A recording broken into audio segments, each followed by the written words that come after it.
really important to have a plan and understand what your goals are. In fact, my camel out there is suffering right now with a broken back. So I actually found Pepe when it was only a couple of hours old, and I'm like, oh, this is a funny meme. Oh my god. Yo! Who is this Degen? The old man is swing trading over years at a time. And it's like, that's where the real money is made. The answer is a permanent loss. With single-sided staking, you don't have to worry about impermanent loss. If you're aware, if you're disciplined, you can hone that into further financial growth. Financial freedom, to where you can actually live life and not have to be constantly living paycheck to paycheck. I mean, that's the ultimate goal, more or less, right?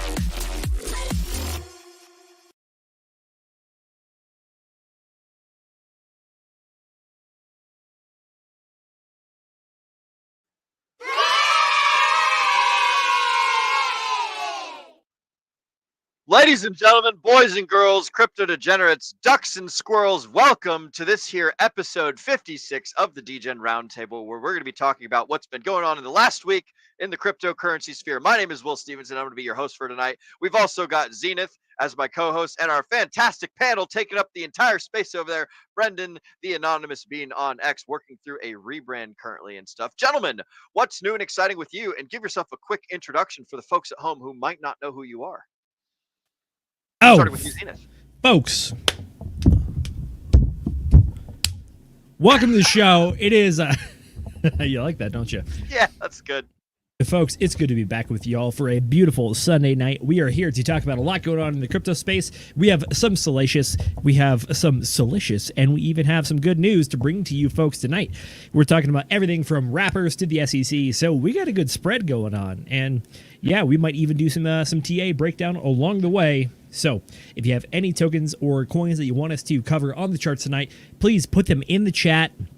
We will get to them tonight. Excuse me. That is what I got going on. Other than that, I'm just enjoying life right now. I am sunburnt. I am tired from all the activities over the weekend, and I'm ready to cut it up on the crypto news with the boys. Brendan, what you got going on, man?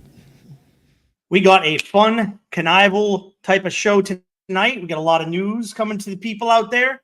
And look, there's not a better time to be excited. If you've been with us for the last year and a half, if you've been even with us before we were streaming for another couple of years before that, then you know that we've been through a lot and we're coming to a light at the end of the tunnel. And that is very exciting. Light at the end of the tunnel is getting brighter, and I see it brighter and brighter. It's calling my name. So don't feel bad. Every bull market has its ups and downs. If you look back at everyone that held through the bull market, you'll always see dips where it was like scary to hold. Hey, is this thing going to go back up? And we're not kind of really at that point right now because Bitcoin's been really good, but all the alts have kind of been, for the most part, all the I would say blue chip alts, other than Solana this cycle. Sui's done pretty well, but like they haven't done great, right? And so there's a lot of people out there like, hey, is my coin going to pump at some point?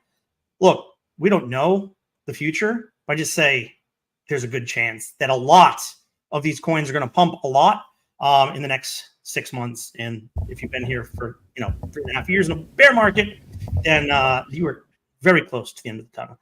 Bitcoin's really true. It is, and Bitcoin I think is rearing for another leg up soon. The amount of base that we're building between like 55 and 70 is super strong, and so it's going to be hard to if we get another leg up, it's going to create a really great support area. Imagine support at like 65, 70K Bitcoin. Like that's fantastic. So a lot of good reasons to be excited. My football team is not one of them. However, Drake May did throw 3 touchdown passes in his rookie debut as a quarterback today. So that was a nice to see. A couple interceptions and a fumble, but one of the worst lines in the league, throw 3 touchdown passes. Can't be upset about that. And yes, I am planning to rebrand on Twitter, on X, sorry. And I'm kind of trying to decide if I should keep like a crypto name or go something a little bit more in the middle. That's not crypto focused, even though I am crypto focused. So if anyone has any ideas there, I might throw some of the things that I'm thinking about in the chat at some point this week and get a poll from all of you. So thank you all for joining. I'm excited to be here with the boys. Will, Zenith, I love their hair, buddy. I know your hair, beard looking so fresh. Will, your hair looks also looking fresh, very fresh, freshly shaven. My luscious go. locks are coming out of the bin as we speak. I would like to say my though, God. I'd rather rub Will's head than yours, Zenith. So there is a give and take. That's fair. His head is a lot more good luck than mine. I don't know what it is. It's just a fact. It's rubbing the bald head is for good luck. Rubbing anyone else's head, it's like, what the fuck are you doing? Get off of me. QBW. There you go.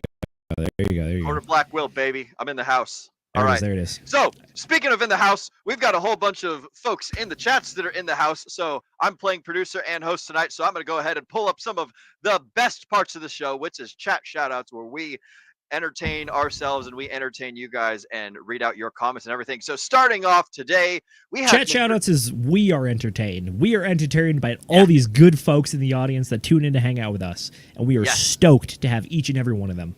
Imagine we were just look Very before we good. had a live show. We would literally do this in a Telegram chat. Zenith wasn't there. Zenith, we're super happy. to have. I'm late to the show. But I nonetheless, the reason that we got this started was we would just do this and we talk about crypto strategies, news, and kind of this was throughout the bear market to try to keep everybody engaged, challenge each other, and like, hey, we're getting a lot of benefit out of this. Why don't we share this with the people? And it's kind of developed to where we are today. And we wouldn't continue to do this live if it wasn't for all the people out there that are tuning in, the community that's being built. And honestly, it's like I can't wait to meet more of you in person as this bull market continues. I have still yet to meet Zenith in person. That's disappointing. A couple other people on the show, but one day, very soon, very soon. day. Well, unfortunately, not the 31st. It'll be soon enough. But it will be soon. And I think we have some people that we want to hear from. Yes, speaking of Take it away, soon, Will. our first chat shout out tonight came from Taylor. Kenturian, you got beat. Whoa! Hey, Came in with the Shaka. I challenged someone. Was it last week or on Wednesday? Is anyone ever going to beat Centurion? Right? There you go. Yeah, And, occasionally they sneak in.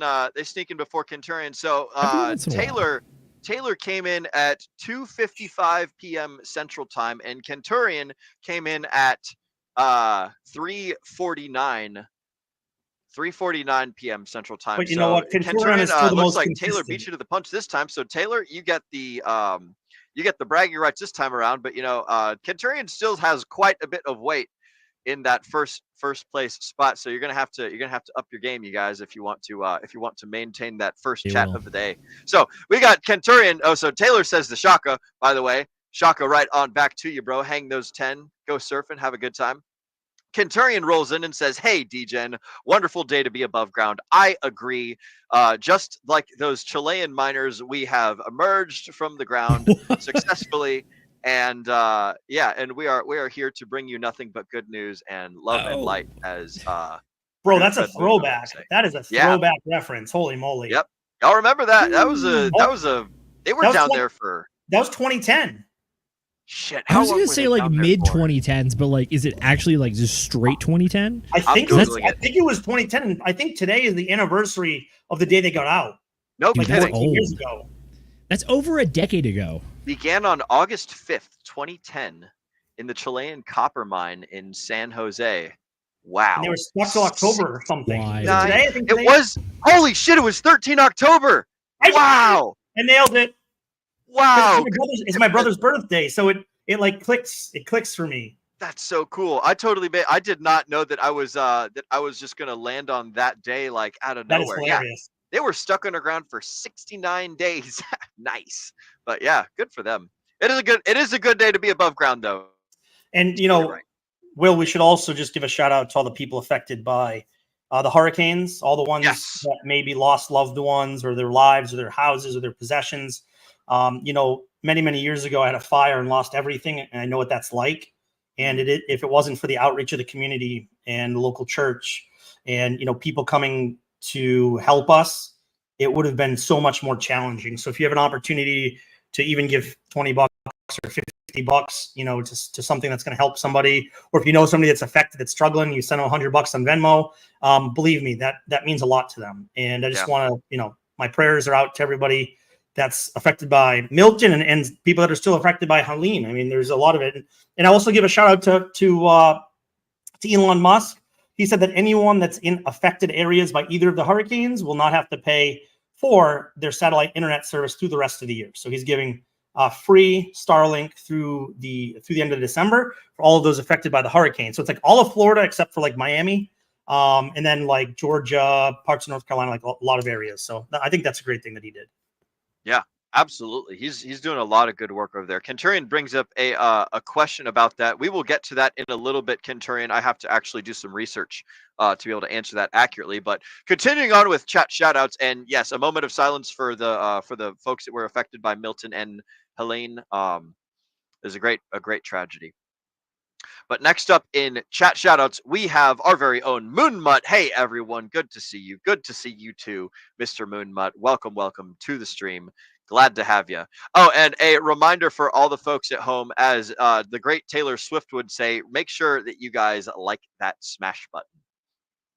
Next up in chat shoutouts, we've got Conspiracy Crypto. What's up, fam? What's up to you too, Ramon? Good to see you, broski. I like that stream that you and Nate did the other day. I don't remember if it was this Thursday or last Thursday, but it was one of these Thursdays that just happened where Nate and Ramon were talking about I think it was HARP, the weather conspiracy stuff, and it was a good show. You guys should definitely go check it out. Go check out Crypto Conspiracy's YouTube channel. It is spelled that exact way, youtube.com // conspiracy crypto. One of these days I will figure out how to. All right, I'm gonna get this thing out of my fucking eyeballs because I can't see a goddamn thing. All right.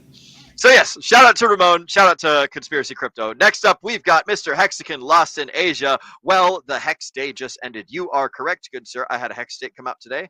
I unstaked it, kept the yield, and restaked the interest right back on in there. So that's part of the process, part of the thing. For those of you guys that don't know, the Hex stakes end at the same time that the Degen Roundtable starts their stream. So if you guys are ever wondering, like, man, what time does my Hex stake end? Like, what time in the day? When does the day switch over? It's like, hey, it's right at 8 o'clock Eastern, which is 0 midnight London time. So there we go. UTC, baby. Yes, that Hex stake just ended. Up next, we've got Crypto Compassion saying, hey, y'all. Hey to you too, good sir. Welcome, Mr. Crypto Compassion. Glad to have you on the show, listening in and being a good family member. Speaking of family members, next up, we got Tam saying, what's up, fam? What's up with you too, Tam? Good to see you. Welcome to the show, and glad to have you as well. So let's see, scrolling down. Oh, we've also got Mr. Clintrons or Mrs. Clintrons. I don't know which, but what's good, Degen crew? What's good with you too, sir? Welcome, or ma'am. Welcome to the channel. Glad to have you in here. It's possible that one person is outside gardening, the other person's inside with the kids. I don't know. Not a doctor. Could be. Possible. It's possible. Welcome, though. Good to have you. All right, so we did have a question from Mr. Kenturian 54X. Did Musk do something to help them get out? I don't know if he helped them physically get out. I don't remember that at all, but is that the reference to the Chilean miners? Yes.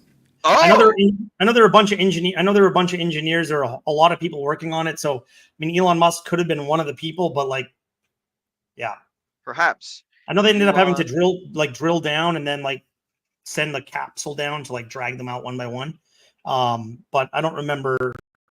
They Elon did have Musk the name. Boring Company, Chilean miners. Let's see. Elon Musk calls British driver from Chilean miners to Elon Musk. Elon wins defamation case. All right. I don't see anything about Elon Musk and the Chilean miners. So let's skip it. Nope. Yep. Guess not. All right. Well, I don't know, Mr. Kenturian, but that's his. If you can draw something up, send it to our chat. But I don't remember that. And I remember the time very much. Road tripping, nice. Hopefully, you're going somewhere good. Love a good road trip. Good stuff. Yes, absolutely. Glad to hear it. And then, Mr. City remembers some miners stuck underground. Don't remember if it was the Chileans or not. There was some articles about TY, but who knows? In any case, happy October 13th for all of you guys out there. That it's shout out to my brother. My brother's birthday today. 50th birthday. Ooh, there we go. The old the bicentennial. Very nice. Excellent. Shout out to Mr. Mercy, or however you guys pronounce it. But yeah, shout out to your brother. Happy birthday to everybody. And you guys want to hop into some TA first, or do we want to jump right into these news articles? I do kind of like the fun article, but we will save that one for last. We can either save it or we can not bury the lead. Either way, okay. I think a news article first is the way to go. A news article first? Yeah. Well, they're all news articles. So pick one up. Of Bring it up. sorts. Yep, we're gonna do man turns 88,000 into 415 million with Tesla and then sues after losing it all. This is Brendan's article, so I'm gonna go ahead and pull this bad mamba jamba up. Unless Brendan, do you want to host it, or do you want to screen share on yours, or do you want me to screen Sure, share? I can screen share. Sure. Okay, yeah, because you know this article well. Ooh, that's a nice looking judge's wig. I wonder if they still wear these judge's wigs. Let's see, not that one. Oh, wait, no, this is the one. There we go. All right, we've got our camera ready. So this is interesting, and the reason that I bring this article up is what do we hear from anti-crypto people all the time? How risky crypto is, right? Like you can go up from $100 to millions of dollars, and you can get rugged and lose it all. You know, you have an opportunity to leverage, and you have an opportunity to get a lot of money or lose a lot of money. And I think it's interesting that people need to realize it's not just crypto. Crypto gets a bad rap because people want to find reasons to not like it, or, you know, detractors from the crypto sphere. We know those all too well. But look at this. This guy had 88,000, turned into 415 million, and he had essentially an options trading. So he was trading heavy leverage, really probably didn't fully know what he was doing. And because he was investing through an investment firm, he's like, well, why didn't you tell me this was so risky and I could lose all my money? Like, that's not my fault that you made me go 10x leverage and not put a stop loss in place. What the? So, what a bitch. The point of this is crypto is risky. We know that. But you can get into risk and make really bad decisions in anywhere you invest your money. You have to be really careful. This isn't like a one-time thing with stocks. I mean, look at Chevron. Look at like all of these rug pulls that happened, all of these Ponzi's that happened within the traditional stock market. It happens anywhere that you have investments. There's going to be places and people that, and this is one of the tweets I like. People on CT thinks this type of stuff only happens in crypto, but it happens every day elsewhere. We just don't hear about it. A good EG though of it doesn't take intelligence to make money, but it's certainly needed to keep it. The way you make money is the way you lose it. And the same thing with crypto. Like this is a really big thing. You might make a lot of money in crypto. You might think you've made it, and then you get you kind of like lose your edge, right? You're like, oh, I can invest in this coin. I'm gonna turn this into a lot more money. I can start throwing more percentage of my portfolio around into riskier investments. And then you start to see your portfolio dwindle, or you don't take profits and you never realize any of those gains. And so there's a lot of ways to get rich and then lose it. Most people that win the lottery, believe it or not, end up going bankrupt. And so one of the most important things, and we talk about this, right, is being ready and having a plan in case you do get rich, in case you do have that sort of that sudden wealth syndrome. It's like, how are you going to deal with that? Like, what's your plan to slow down, take a step back, and make sure that you're making the right plays after you make money, right? Because it's not, making money is only part of it. Most people that have money end up losing it, especially if they're not used to having it. And so it's something that really needs to be sort of considered and thought about, because it happens in every sector all the time. And we want to make sure that this crypto cycle, if you're going to get rich, or if it's the next crypto cycle or whatever it is, maybe you hit the lottery someday, you need to have a plan for everything that the next outcome is. Hey, what's my plan to make sure that this money is safe? How am I going to, invest it to get a percentage back? Can I live off the interest? Am I going to put some money into stables? Am I going to put more into Bitcoin? What is my goal then? So it's not, bear market is planning for the bull market and how your bags are going to develop then. But then as you're going through the bull market, you really need to think about the next step. Hey, if I start making a lot of money, what's my exit strategy? And then what's my plan with that money from there? And so I think that this article is sort of really a good realization for us to understand that, A, it's not just crypto that's risky. Anywhere that you put your money, or anytime that you make decisions where you're over leveraging yourself, you can lose it all very quickly. Super quick article, so I'm not going to stay on it. But what do you guys think, Zenith? Well, this is the classic tale there we go. of leverage, is what it is. So it talks about how the guy was in like late 2019, I want to say. Yeah, 2019 is said he had about 88K in a portfolio. And then by early 2020s, 2021, 22, he had about 26 million, and then it blew all the way up to 416 million. When Tesla split, I think. Correct. Whether or not that was realized or not, we're yet to see. But one of the cores of this article is allegedly the trading platform that he was using assigned him financial advisors to help preserve the wealth. So from going from $416 million down to what is probably effectively less than 100K, or AKA nothing in this case, that's rather substantial. And if the case stands, then it means that the financial advisors are largely to blame for this. But at the same time, it's like it's get rich quick, get poor quick. Yep.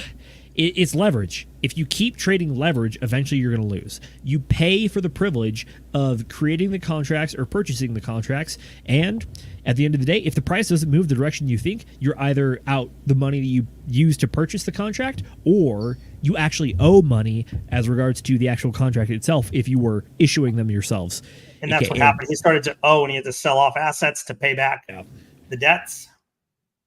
And look, they essentially gave him his own account that he could log into and leverage trade himself. So like, yeah, well, have fun, buddy. So like, we'll see what happens. He might have a case in some sense, but I don't know what the agreements were. I don't know what he signed. I have no idea. But the point is, crypto isn't the only place that you can lose your money quick. Yeah, that's true. Just for context, though, the stock market topped in January of 2022 at about, was it $479? And then after that, it made a new low, or localized low, in October of 2022 at about $350. So if you're trading options, what that does is it magnifies that differential. It says that, cool, the stock market might have gone down like 25-30%, but because you're using leverage, that leverage option or that options contract goes down much, much more than that. I never learned how to do leverage. I'm kind of glad I don't. It Good. just sounds like a super Good. dangerous Keep it thing. that way. It's super Save dangerous. yourself. I had a small back when KuCoin was kind of like no KYC too much. You could literally, it was the Wild Wild West. I had a small account there, a few $100, and then I was practicing. I mean, I've leveraged trade stocks and things, but I was practicing leverage trading with crypto, and it's wild. It's wild. But you know, there are safety nets if you leverage trade by putting stop losses and, you know, putting places where you're going to take profits for your gains. You can set those up so that they if those numbers hit, it automatically executes that contract. So for people that are leverage trading like that, and you're not putting those stops and you're not putting those gains locked in at certain levels, then you're seriously making huge mistakes. Which means you shouldn't be leverage trading at all if you don't even understand what you're doing. That's really what the bottom line is. In fact, I really don't recommend leverage trading at all. Like, crypto's already leverage on the stock market. You know, like Richard Hart ecosystem is already leverage on Bitcoin and Ethereum, right? So we're diving deeper down into leverage scale at a riskier level. It means there's already a lot of leverage there. You don't need to leverage any more than that. What you can make a 10 to a 50 or 100x, 1000x, if we're lucky 10,000x. But like, do you really need to add leverage on top of that? I don't think so. We're already in a leverage space. The issue with leverage is that you are trying to achieve large differentials in a short amount of time. So you're effectively using like like at most like 2 to 3% that the stock market can move like on a daily or within a week usually. And you're using that to magnify it all the way up to like 30, 50, 100, 200x for a movement in the price of the underlying asset that you were trading. So what you're effectively doing is you're trying to take daily fluctuations and magnify it to a degree that you think that you're going to be able to make like very large scale gains or losses theoretically. The issue with that is you're taking an asset which is designed for stability realistically, or just like very slow growth, and you're trying to magnify it. And what you're really doing is you're magnifying the noise. You're magnifying the daily fluctuations from like here to like all the way up and down. You don't need to do that, in my personal opinion. I think if you're looking for that kind of movement, crypto is definitely the place to do it, because those kind of movements, they do happen in the crypto sphere, and we do talk about the volatility. But in my personal opinion, inside of the crypto sphere, the general trends are able to make that move. Granted, the daily fluctuations may be like 20% on like crazy days. But what you're doing is you're trying to achieve crypto-like gains by trading noise. You can't effectively trade noise. You can trade trends pretty well, from what I've seen. So if you really want those gains, just come over to the crypto space. And then even if you're in the crypto space, like, please, for the love of God, like, don't use leverage on crypto, because you know what I talked about for the noise when it comes to trading options or leverage on this traditional stuff? Imagine that, but 10x on the crypto side. That's just unfathomable. And you never know, right? Like, going into October, everyone's like, October, yeah, let's go. So a lot of people, the last day of September, here they go, put a future trade in, right? Thinking that we're going right into October. And what happens? The beginning of October, we crash, right? And so, like, you really don't know. Now, if you're really good at reading charts and things like that, you could have a better chance to be right. But, man. You have a higher probability. Yes. Yes, that's the right way to put it. Doesn't guarantee shit. So, on the subject of people getting wrecked, I thought I would bring this article up. We'll just go ahead and hop right on into it. So, for those of you guys that haven't heard, here's famous rapper Dolla Sign. I do believe his name is Mr. TY Dolla Sign. Mr. Thank You Dollar Sign. Yes. So Mr. Thank You Dollar Sign, he did a silly goose thing, and he made a very beginner noob level mistake. And this is something that, like, is very important for the folks at home to make sure that you don't do. So Zenith, this is your article. Do you want to give the folks at home a brief explanation of what happened here? Or actually, shoot, do you want to share screen so you can scroll through the article as you go, or should I just keep it up and I'll scroll as you I can absolutely share my screen if you will. Okie dokie. I see it. There it is. Oh, there we go. There you go. Nope, yes, fine. so this comes from us at watcher.guru. You can follow this Twitter account if you want to keep up to date with all the good market movements and weird stuff like this that happens. So, Mr. TY Dolla Sign may have, allegedly, although pretty much confirmed, has lost almost $500,000 by accidentally sending $500,000 worth of a meme coin to the origin address instead of his own wallet. So instead of sending it to himself, he accidentally put in the contract address, which sent it to a dead wallet, where there is no way of recovering that. None whatsoever. Yep. Yeah. I thought this shit was fucking hilarious, dude. Oh, this is the classic fat fingering right here. This is the case study of why you should do test transactions. That is exactly what this is. This is the entire reason we're showing this article to folks, is because no matter how cool you think you are, no, sending $500,000 worth of a meme coin to a dead address is not a flex. That is a dare I say, for lack of a better word, that's just a fuck up. That is fumbling the bag right there.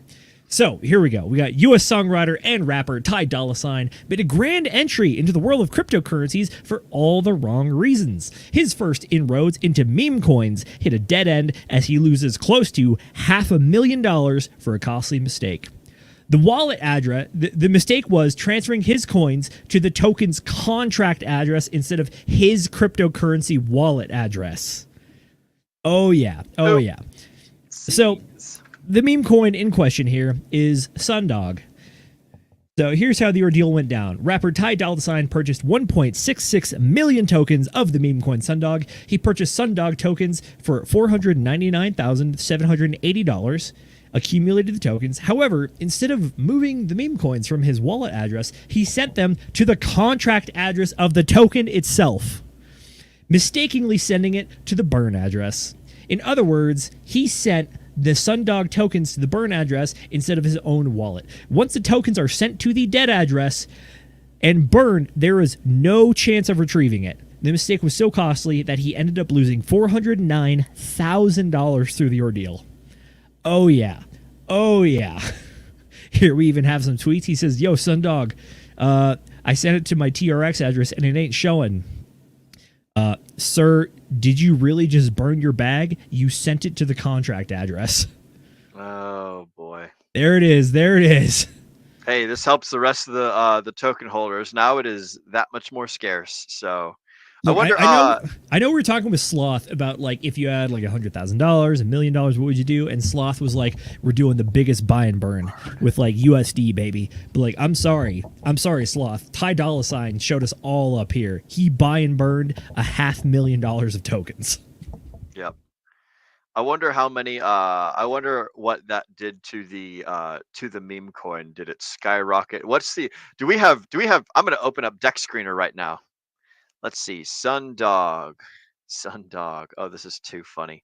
I want to know what it did to the price. What day did he do this? I just looked it up. Honestly, like This was October 8th. Oh, market cap is 200 million. Okay, so he burned. Holy shit! He burned 0.25% of the supply. Oh my! wow. Oh my god. Oops. Wow. That is crazy. They got 4.5 million in locked liquidity. Market cap is 200 million. And this dude burned 500,000. Good for him. What a helper. I will say that the only silver lining out of this is that he does get kind of saved through Tron. So Justin Sun, the founder, did end up sending Ty Dolla Sign about $500,000 worth of TRX tokens, which, I mean, Doesn't it's he get those for questionable. free? That's the part that's questionable here, which is that is it actually $500,000, or is it just something that at current market value, without going through liquidity, is on its face worth $500,000? I don't know. That's kind of funny though. But it's it's a good it's good marketing for Tron, right? Like it is. Rapper, everyone's paying attention to this story, and so they get a little bit. And look, it's like, hey, no, stay on our chain. We're gonna take care of you. But what day did this happen? October 8th. October 8th. Oh, that's weird. I see 2 massive green candles. Well, it's almost like someone bought up a bunch of the supply and then burned it. Fucking, there's 2 gigantic wicks. One on October 8th at 6 o'clock Central AM, and then the other one's at October 7th. But there's a massive wick that makes the price like go from 25 cents all the way up to 34 cents, and then then it goes back down, and it's kind of just like the same price. Yeah, it just kind of. What's the liquidity on this token? I'm curious. 4.4 million. Yeah. Okay. It's locked liquidity. Yeah. That's still like somewhere between 1/10 and 1/8 of the liquidity available. So they burned 50% of the liquidity, and the other 50% is locked. Yes. Let me put our cameras back to normal. Oh man, what a silly goose! But there's our cameras. Out of curiosity, hey, Brendan, can you tell the folks at home what are the very simple steps you can do to avoid something like this? What do you do? First, learn what you're doing in crypto before you start making transactions that are $500,000. Agreed. Second of all, please, Zenith, you already said this. Do a test transaction. Send a few dollars. Tron is super cheap. It's not like it's $100 Ethereum. And plus, I'm sorry if you're spending sending $500,000. $100 Ethereum gas fee wouldn't even matter, right? But Brendan, the Ethereum gas fees are like $5. I don't want to do a test transaction. I'm just losing money. You know what? It happens. I've lost money once. I sent money to the wrong address, and it was almost $1,000. And oh my god, soundboard man. Okay, but again, if for me, like $1,000, that sucks. I was like, I realized I did it. I was like, it was weird. I'm not even getting through the whole story, but something didn't copy right when I hit copy, and I didn't double check, and because I just been sending a whole bunch of stuff. But yeah, anyway, so I lost like $800. And that was in the bear market. That hurts, right? You're already down bad. Yeah. But $800. If it was a large, that is a large transaction for some people. But bro, if it was just a large transaction, wait. We got many more worse mistakes to make. And this was an address that I've sent money to a lot, right? It wasn't like it was anything new for me. I just got a little bit I always double check numbers, beginning, end of my wallets. I look at all the numbers. it's actually good to look at all of the numbers, or at least most of the numbers, not just the last 6, because there's a lot of things out there that can look like it's your wallet when it's not, including Bingo. scams. So really, it's important to look at the beginning, end, and if you can, the whole address. And one time, I'm trying to rush, and I don't look through my address. I don't confirm. Go back and confirm this is the one that I want to send it to, and boom, I lose it. And in fact, I already knew that address by heart. All I had to do was freaking look at it. Like that's it. Like that's how lazy I was in that moment. But it reminds you that no matter how long you've been in crypto, it's very easy to make these mistakes. And so it's a good reminder to, hey, you can never be too safe. You can never double check your address. You can never, like, no matter how, you should always do a test transaction. Like, these are all things that it's not just for newbies. It's really that everybody should be doing it all the time. And that was sort of a wake up call for me. And I've been more diligent about that since. And look, the scars that hurt are the ones that last the longest and tend to be the ones that teach you the best lessons. Unfortunately, you're entirely correct. By the way, for folks at home that think that a $5 to $10 transaction fee is terrible, if you are sending a $1,000 transfer, a $5 transaction fee for a test transfer, that is 0.5%. That is half of 1% of the entire worth of what you're sending. If that's not some of the cheapest insurance I've ever heard of, like, I don't know what else is. That's it. When you're dealing with this scale of magnitude, it's important. So just like the extra $5, yeah, just call it an insurance fee and just do it. And think about it this way. Don't think about how much it is compared to what you're buying or sending at that point. Think about top of the bull market when you go to sell, how much that would be worth, right? Like, think about it in like, hey, that's $800 that I lost. That could be $8,000 or $80,000, right? Like, think about it in like what you're hoping to make in the X's that you're hoping, because like $100 doesn't sound like a lot, but if you 10x that, it's 1,000. If you 100x that, like, whoo, that could have been 10 grand that I threw away, right? Like that's serious money. And so the bottom of the bear market, it doesn't look as bad as it will when you look back. Like, damn, imagine I still had those coins that I didn't do that test transaction on. Yeah, exactly. Will, can we bring up some of the folks here? We got Bright Light Crypto, and we even got our very own The Ascending Man hitting up the chat. Yeah. Bright Light Crypto is saying he's nervous anytime he does more than 10K. He's checking everything, but he meant 1K, which it makes sense. Like $1,000, a $5 transaction fee is less than 1%. Just spend an extra $5 to check the address, check your confirmation on the other side if you have the cell phone number of whoever you're sending it to. Dude, that's worth the entire transaction right there. Because if you mess it up, it is the entire transaction. So there you go. Yeah. After that, we got Nate said same after $500 on sending a test transaction. Next one, he says if TY Dolla sent $5, he could have saved $500,000. It's a pretty good ratio. That's like that is an excellent ratio. Oh my God, bro. 0.12 TC. Oh, we'll pull up the next one from Brightline Crypto. Yeah, these are lessons hard learned right here. Hard learned. Much respect, brother. But at the same time, like, the scars that go deepest are the ones that are like longest remembered. He says, I sent 0.12 Bitcoin. That's 1/8 of a Bitcoin to the wrong address due to copy pasta shit. After you learn that lesson, that's $7,200 right now. Yep. I would have. Oh. I'm trying to think of when I lost that, when I said that $800 transaction, but it was definitely in the middle of the bear market. So I probably already lost out on a 3x from whatever I was going to buy there. True. So the question that I have now is, gentlemen, what are the odds that TY Dolla wins a Grammy for his next album next year? Because that album's going to have some emotions in it. It's going to have some feelings in it. Make sure you send a test transaction. Jesus Christ. Talking about losing, talking about loss, talking about anger, the entire 5 stages of grief, all right there. No, but honestly, like imagine, like, when you realize you send a transaction to somewhere that you shouldn't have and it wasn't a test transaction, it's like a substantial amount of crypto or money. You're like, you're literally like, your heart just like goes into your throat. And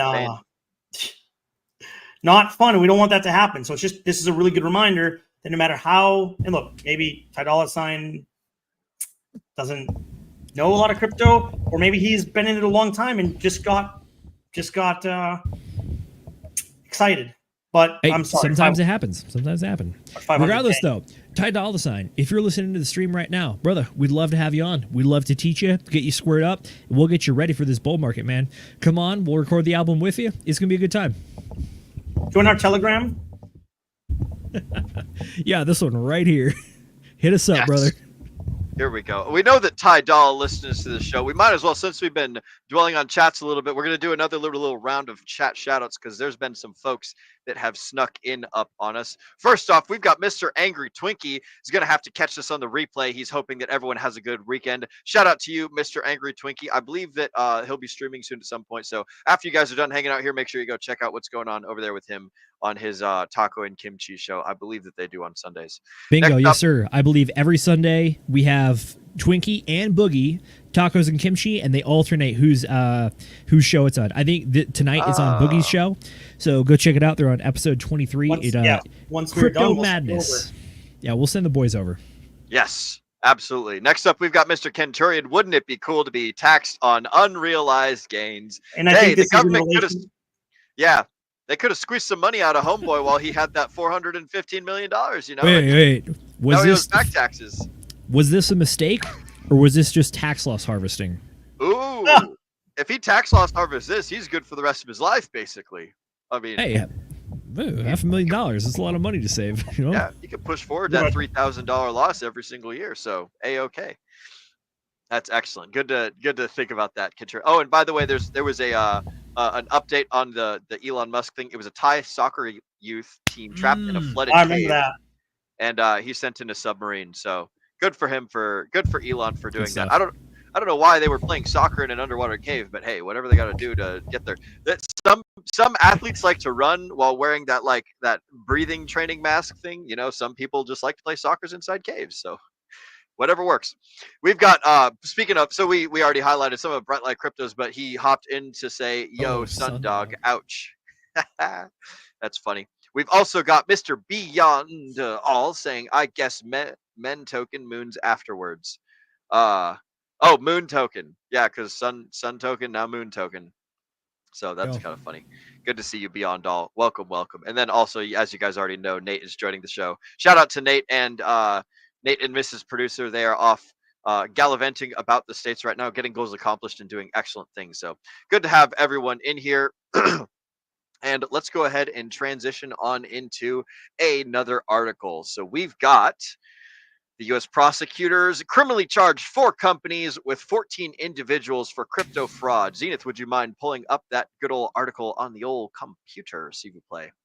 Yes, sir. One Excellent. second. This looks pretty fun. Over in Boston. Fun for some folks, not fun for others. So, again, tonight's show is sponsored by Watcher.guru. You can follow him over on Twitter for all your latest crypto and general market news. But yeah, he puts out a lot of good content, and this week we are focusing on some of that stuff. So this week, the SEC prosecutors chose to charge 14 people and 4 companies for crypto fraud. In this case, we have GotBit, ZM Quant, CLS Global, and MyTrade and their leaders and employees charged Wednesday in a massive crypto takedown. The arrest also includes individuals based overseas. So, the reason that we're focusing on this is that, unfortunately, it shows that the SEC is still out there and still going after folks, which I understand is part of their job description. However, at the same time, with everything that's happened up to this point, I personally would have thought that the SEC might have continued their trajectory of kind of toning things down a little bit. I will say this. If it's legitimate fraud, guess what? Whether or not it involves crypto, fraud is still fraud. So that's still a crime. Just because that is crypto doesn't mean it's a fraud. So I am very much looking forward to diving deep into this one and understanding exactly what is going on. But at the same time, the point is that the SEC remains rather bold and rather brash, and there might be an event at the end of this month, I think. Will, what's going on at the end of this month?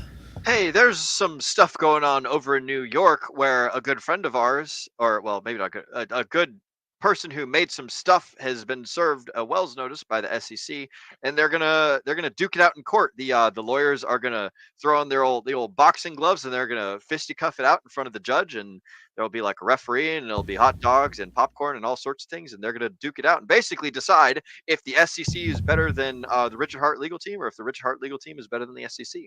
So That's right, folks. The end of this month, we have the Richard Hart case going down before the judge in Brooklyn, New York. It even got pushed back a week, but that is what's going on this month. So when we have action like this leading up to that case, I take it with a grain of salt, but at the same time, I think it shows a trend going on, and it shows the trajectory that they still intend to carry, which shows me that the SEC is still willing to fight people and try to take down people when they can. So if Richard Hart's legal team really shows up at the end of this month, it could be a bit of a tide turner, if you will. It really could change the flow of the battle. And it could be the turning point for the SEC under Gary Gensler's leadership. I mean, one can hope, but we'll have to see. It still has to play itself out. This is just one more case of showing that the SEC is still up to its old ways. So this brings up something that I want to kind of talk about. And this is something that Richard Hart mentioned in one of his tweets a while back. But are you guys familiar with the Gelman amnesia effect? So that's basically, I'll go ahead and drop the description in the comments below. But the Gelman amnesia effect is basically the phenomena of a person trusting newspapers for topics that person is not knowledgeable about, despite recognizing that the newspaper as being extremely inaccurate on certain topics which that person is knowledgeable about. So they actually removed this. It was a Wikipedia entry, and it was recently removed. But it's just basically like, it highlights the fact that people will often trust news sources, on things that, well, fuck. I mean, I basically just read the definition right there, so it doesn't need a whole lot more explanation there. But it's like, I think about this whenever I see like the corporate press talk about something that I don't know anything about, and it's like, oh, are they telling the truth or are they not telling the truth?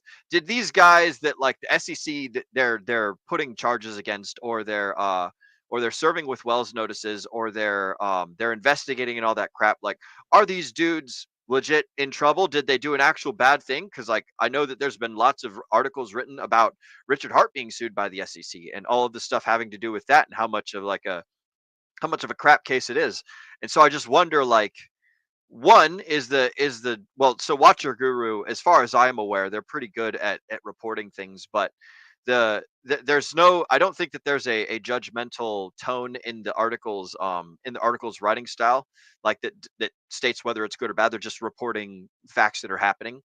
But like when it comes to judgment of the SEC's ability to serve good Wells notices and do a good job regulating the cryptocurrency sphere, I simply don't have the trust and confidence in the United States government legal system to do so, or the Securities and Exchange Commission to do so, based on the recent actions that they've been undertaking. So I don't know. What are you guys' thoughts on this? Brendan, do you have an opinion perhaps on anything going on with this? Well, yeah. So Zenith, is this all in relation to the Next Fund AI token that the FBI created, and then essentially arrested, I thought it was 18 people, or companies and people. Is this related to that? Do you know? It didn't quite say in that article. I don't believe this is related to that. This came out a few days before that one, but we don't have it on the docket for night, unfortunately. But that is a very interesting article in and of itself, which is that the government kind of might be entrapping people a little bit. I mean, I'll have to talk to Chuck over at Nuclear Herbs about whether or not it's entrapment or whatnot. But we'll have to get into that at some point another night. Yeah. But the FBI also recently got caught up in a thing where they're like, oh yeah, we've definitely arrested some fraudsters. And they're like, cool, how'd you find them? All right, so we made a fake token and we scammed people out of their money, so we caught them. And it's like, what'd you say there? What was the first part? Right. Oh, you're scamming people now too, huh? And they're like, yeah, don't worry about that part. We got the bad guys though. And it's like, I'll be I'll be the judge about that one. We'll second guess this one all day long. Yeah, so the article I have pulled up for this one is super short, but it basically resulted in charges against 18 people and other entities for alleged fraud and crypto market manipulation. Blast radius of the scheme also impacted some regular retail investors who were not accused of any crimes. And so I'm pretty sure that there were people that It's actually bought the token Next Fund AI and they got rugged when 18 people. when they freaking disabled the trading and stuff. So That's why I was curious, because it said 18 people. The 18 and lines you're up. 18. It does. Although So at the same time, the article that I got pulled up, it does not reference the what was it, the next fund AI. It doesn't And also- reference it anywhere. But at the same time, would I be surprised if they are linked? Not really. But it also said on the one that you said, it did say that people had already pled guilty. 5 people have already pled guilty, or have done so according to sources familiar with the case. Now that's the article that you pulled up. I don't know if that's related to the FBI case, but it's interesting that your article also talks about the FBI in there. And so there's some potential crossover, or it could be the same thing. But nonetheless, the point is, look, there are bad actors in the crypto space. There's bad actors in every space. You have to be careful. In crypto, look, there's a lot of scams. We talk about it all the time. There's a lot of rug pulls. You really have to do your research before you put money in, send test transactions. Don't put a lot of money into something that you don't know if it's going to be there tomorrow, right? Like, make sure that you're investing in things that you really trust long-term, people that you trust long-term. And then, maybe take a scratcher here or there to things that are a little bit riskier. But you got to be really careful out there. And if you're new to the crypto space, look, stick to things that are a little bit safer until you start to learn the space. Then you maybe can branch out a little bit more and get more comfortable.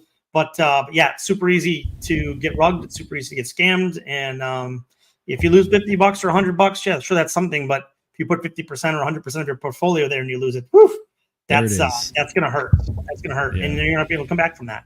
So, especially when you don't be too risky. And again, we're already in leverage. So you don't need to be that risky to begin with. Exactly. My man, there's a Nigerian Bitcoin prince born every day. And that's unfortunately the way that the world works. Wherever there's easy money to be made, people are going to make that easy money, whether in the United States or running the scam center out of India or Pakistan, whatever. I don't discriminate. They're all scammers. And look, I can respect it to a degree of the hustle. But at the same time, fraud is fraud and a scam is a scam. And this seems to be no different. So at the same time, like the UFC rules, protect yourself at all times. But also, look at other emerging technologies when the internet happened, right? Like, there were a lot of scams and a lot of fake the companies. .com bubble is a very real thing. Right. And so in every emerging technology, you're going to get these people that are trying to prey on people that don't understand the space. And so, again, this isn't new to crypto. This is just an emerging technology, and all emerging technologies where there's people are learning as you go, as it builds. Constantly things are changing. It's easy to get people into a place where they don't understand, or they're in a bad place, or they're easily scammed from their money. But again, this isn't just crypto. This is every emerging technology and the internet and the .com bubble. And look, right, we haven't had a lot of cryptos die, a lot of meme coins and rugs, but we could see at some point next bear market, we could see 50% of the cryptos die, never come back.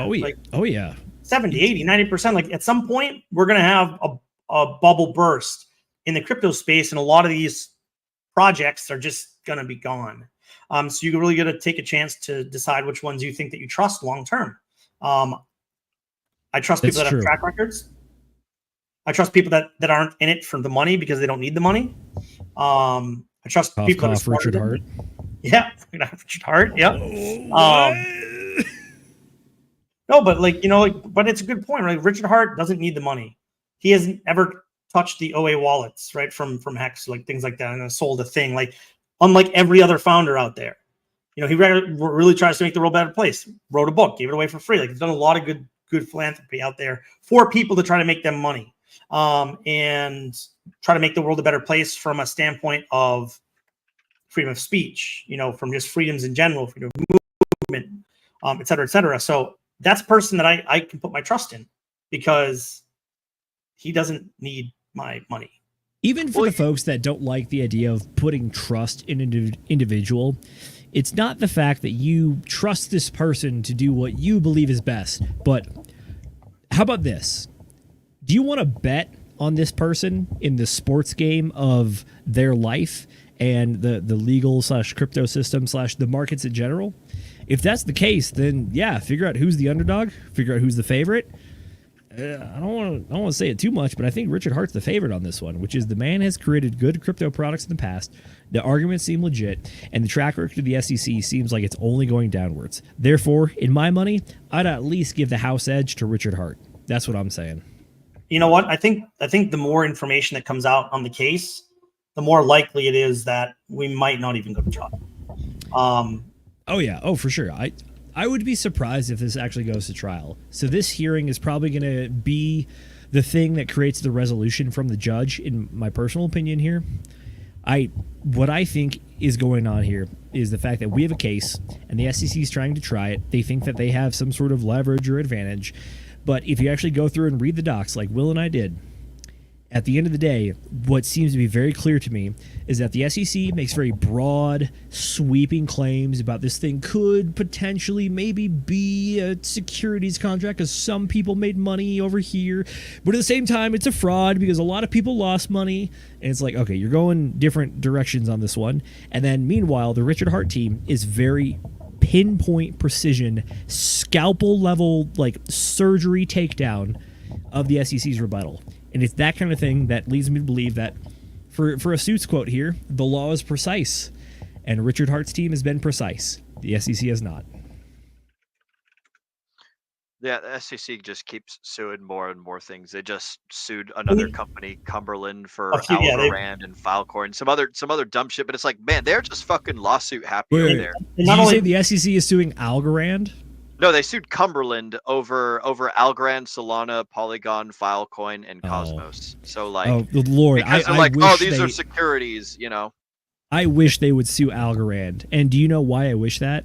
Well, they said that Algorand is like they're trying to say that Algorand is a security, but yes, like but Algorand, the trading company. Who was one of the spokespeople for the Algorand token or blockchain? Do you remember who that wasn't it Gary? What? Gary Gensler was shilling Gensler? Algorand back in the day at MIT? What? Yeah, fucking yeah. A little bit connected there. You know, yeah, maybe Gary made some money.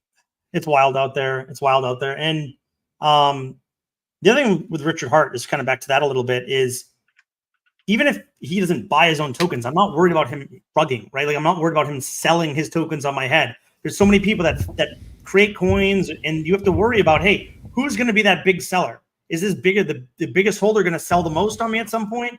That's something I don't worry about with Richard, and that kind of gives me some peace of mind. Even if Pulse and Hex combined go to zero, absolute zero, I'm talking about, Richard Hart is going to be A-okay. He is going to be wealthy for the rest of his entire life. He has been independently wealthy well before any of this happened. He's been around like well into the early Bitcoin days. So like the dude doesn't need your money. Richard Hart does not need to scam you of your money. Like the guy's fine. Yep. There's no motive. Exactly. The motive's not there. I'm excited. The motive for him is the glory. Like, Richard Hart is one of the few people in this world that can legitimately go toe-to-toe with governmental-sized agencies and just do it purely for glory and just for a pissing contest with the U.S. government. And it's wild to think that. Not only that, but, he's really trying to make a difference. I mean, this case sets a precedent for all of crypto. This isn't just something about Hex or Pulse Chain or Pulse X. This is like, hey, the government is overstepping their authoritative bounds, like in a crazy way. They're suing literally a program. Like they're just going off the hook, off the chain, off the deep end, and it's wild. And so look, this isn't just something that's for people that are in the Richard Hart ecosystem. This is for everybody in crypto.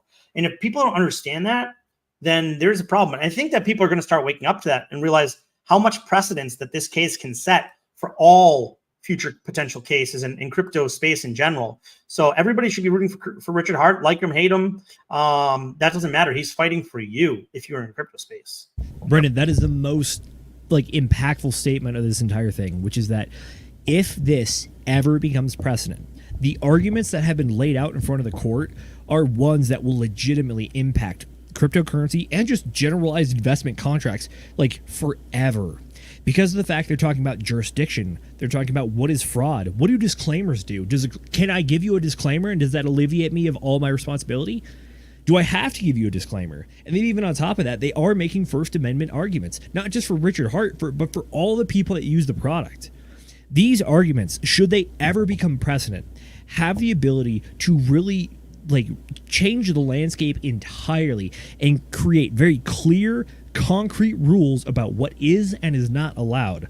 Because this is the U.S. running up into its own jurisdiction about what is cyberspace, what is U.S. jurisdiction, what is fraud, what is not fraud, and what does a disclaimer do about it? What is speech? What is not speech? And does other people having the ability to access your speech be speech? And then also the investment contract, like the Howey test. The SEC were the ones that invoked the Howey test. The SEC are the ones that bring up prior case law into this one. Therefore, what they're doing is they are bringing old precedent into current jurisdiction and saying, hey, maybe we should take a second look at this thing. And if it gets overturned, is it going to overturn Howey entirely? I would argue no. Is it going to give a new depth and a new layer to Howey and like limitations and restrictions about the Howey test? Yes, it absolutely has the ability to do that based on the arguments that the SEC has made about how just because you pass the Howey test, as long as there's an aggregate of people making money in some sort of investment way, it could therefore go beyond that test. This could really be a landmark moment in the crypto investment space. We've got an excellent comment here from our good friend Just Live or Just Live. Vote for Richard Hart for the same reason you'd vote for Trump. He just doesn't have to do what he's doing. He doesn't need anything. He has a nice life. Yes, you're absolutely correct. Like, he's in it for the glory. He's in it for the goal accomplishment. He's not in it to generate and extract your wealth from you, right? I don't think that Trump is here to take our money from us. I don't think that Richard's here to take our money from us. I think that both of those people are definitely trying to make the world a better place. I mean, like Trump is launching this cool new token, World Liberty Finance, right? Like that's something we can talk about. You guys want to cover that a little bit? I think it's important. Unfamiliar. Yeah, let's just talk about it real quick. Only because I think it's launching, and some people are gonna just try to buy it early because it's a Trump token without understanding what it really is. So if you want me to go into the basics, Will, I can do that. Yes, please do. So, I think that with Trump NFTs, Trump sneakers, there's a lot of things that are going out with Trump's name on it. And there's a lot of people that have benefited financially from getting in early. And so I think a lot of people in the crypto space are saying, hey, if I can get early into this token and it appreciates, then I can make some money. The thing that you have to realize, and you already said the name here, WLFI, yep. I believe is going to be the ticker. That's the ticker, yeah, WLFI. And it's not like a true cryptocurrency. This is a governance token. This is essentially, they are trying to raise, I think I saw the number of $300 million from this. So they'll sell 20% of this token supply, which is 1.5 million fully diluted. So they're trying to sell 300 million of that in the initial sale. But this is a non-transferable, non-yielding token. That means you can't sell it, you can't trade it, you can't yield on it. All it is it gives you an opportunity to vote on future development of this platform. Okay? So you can't buy it and then sell it if it appreciates because it's not money that you can make from it. So understand that this isn't like a traditional cryptocurrency or crypto token. This is a security. And if you go on the website, which I've looked through, it literally is like, make sure that you can invest under Securities Act, blah, blah, blah, blah, blah, blah, blah. This isn't like a decentralized platform program token rolling out. This is a governance token that if you buy it, you can't trade it or transfer it or sell it. This is just like you are buying into being able to have a vote in the future about this platform. Okay. So anytime you invest in something, don't just because it's someone's name's attached to it, doesn't mean like, hey, I should invest in this, right? Like do your research. Dive down the rabbit hole a little bit because this one isn't long to read down to realize like, oh my gosh, I can't transfer or trade this token. What's the point of me buying it? Okay, look, governance tokens are cool. Like if you want to get behind that and buy a governance token on a Trump platform, that could lead to some future, I don't know, votes on something maybe important, maybe not. Cool. If you want to support Trump, cool. Like that's fine. But understand what you're doing by investing in this, rather than trying to do it from an investment standpoint and making money standpoint. So I think that's really just the takeaway. Do your research before you just randomly throw money into someone creating a token that has a big name. Like you got to read what you're buying into.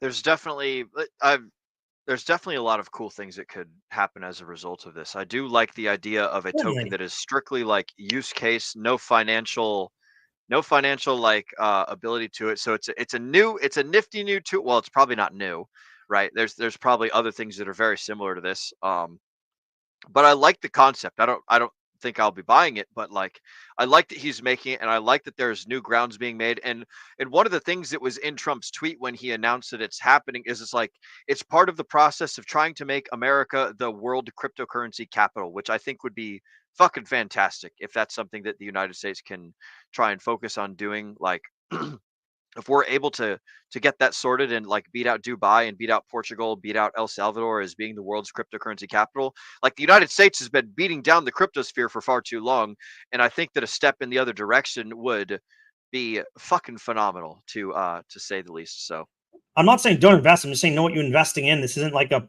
a crypto project that's going up and down. This is a governance token for Yes. for who knows what's going to build in the future, right? Like it could give you an opportunity to invest in something early on, further down the line, right? Like there's potential that could lead to something that you could buy and appreciate or give you a leg up in the future, but that's not the case currently, and it's a security, so that's fine too. Just again, understand what you're investing in. Good points, Will. oh man, my internet came back right at the last minute when you said good points. I have no idea what you said, but I'm sure it was fantastic.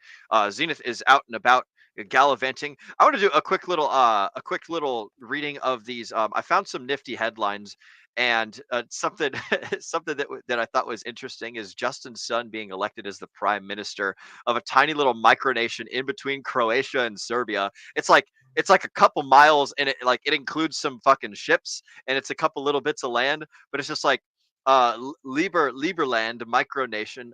Justin Sun is now the prime minister of that, so that's a fun little campfire story, and I thought that was nifty. Also, some other nifty things that the folks at home might be interested in an update on is Mt. Gox has extended its repayment deadlines over to October 31st of 2025. So hey, I guess you're not getting your coins for another fucking year, ladies and gentlemen. So Yeah, it's funny because when they first released the conversation about giving tokens back, they're like, I think they used the word like, we're going to start giving tokens back soon or like in the near future. yeah, But it's like, it was so vague that we were Yeah. like, what does that really mean? And they were like, yeah, fucking maybe around this yeah. date or maybe in the near future. And Yeah. so now they've delayed it another year. So look, like read. And who knows? Maybe they delay it again in a year. Like, who knows when Mt. Gox is coming back? Do they want to give all their Bitcoin back when it's at the top, or do they want to wait till it go down more? Like, I think they're playing a game here, and that's BS in my opinion. But Yeah. That's fair. Hey, real quick, gentlemen, do you remember, I'm not going to call it the entire reason, but do you remember one of the reasons why we had the double top back in 2021? This is Michael Saylor leverage buying. Well, allegedly that's part of it, but what I'm referring to more is China unbanning cryptocurrency trading in their area, aka Bitcoin mining. That's Yeah. one of the things that does it. What that is effectively is a large injection of cash into the market. And please forgive me if I'm getting my wires crossed here, but we had two stories tonight. This is one of them. The other is that FTX is getting repaid in cash. Yeah. So we have FTX getting repaid in cash, which theoretically could be transferred into crypto, which means that liquidity could be bought up. Sorry, I'm not trying to flip people off there. And then the other one is that if Mt. Gox is delaying the repayment until 2025, what that means is it's the inverse. It means that theoretically, if they're dumping actual tokens to normal retail wallets, that is an injection of liquidity, which, dare I say, is an incentive to sell. Fuck. So, just like we've seen large macro events have the ability to affect the crypto market top, aka China, in 2021, something like this, in my personal opinion, has the ability to affect that 4-year cycle on a large scale, especially when Bitcoin gets to that all-time high level, because everything's magnified, everything is leveraged. It's the fact that anything that has been held on to for over a year at this point will absolutely be in profits.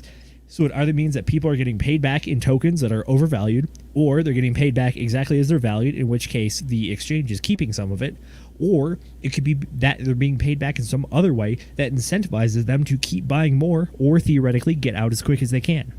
The issue is that when you start making these kind of moves at the top of a market, things get real volatile, because that is where price is going up and down the absolute most, not just on a percentage level, but on an absolute number level. Because remember, a 10 to 20% gain at the top of the market on an absolute number level is way bigger than a 10 to 20% gain at the bear market.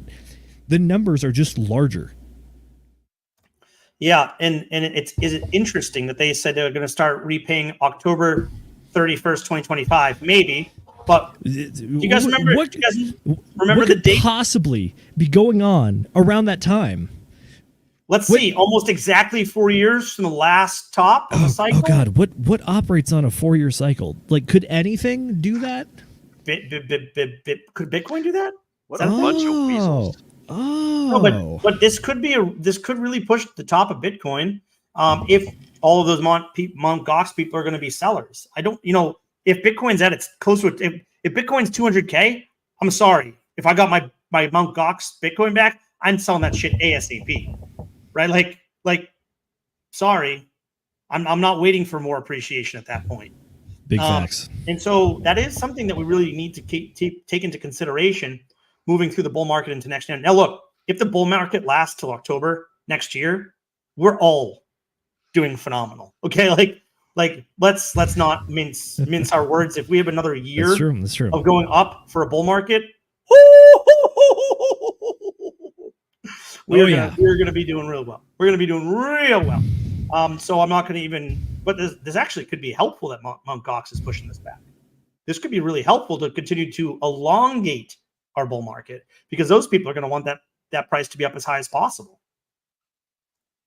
And it will be up high relative to whenever their tokens and coins were, I guess it's all just coins since it was just Bitcoin. But yeah, like they will be up from wherever they were at. So if it does get released in the bottom of the bear, then I don't know. I'm hoping October next year isn't the bottom of the bear. Like, come on, Will. Come on, Will.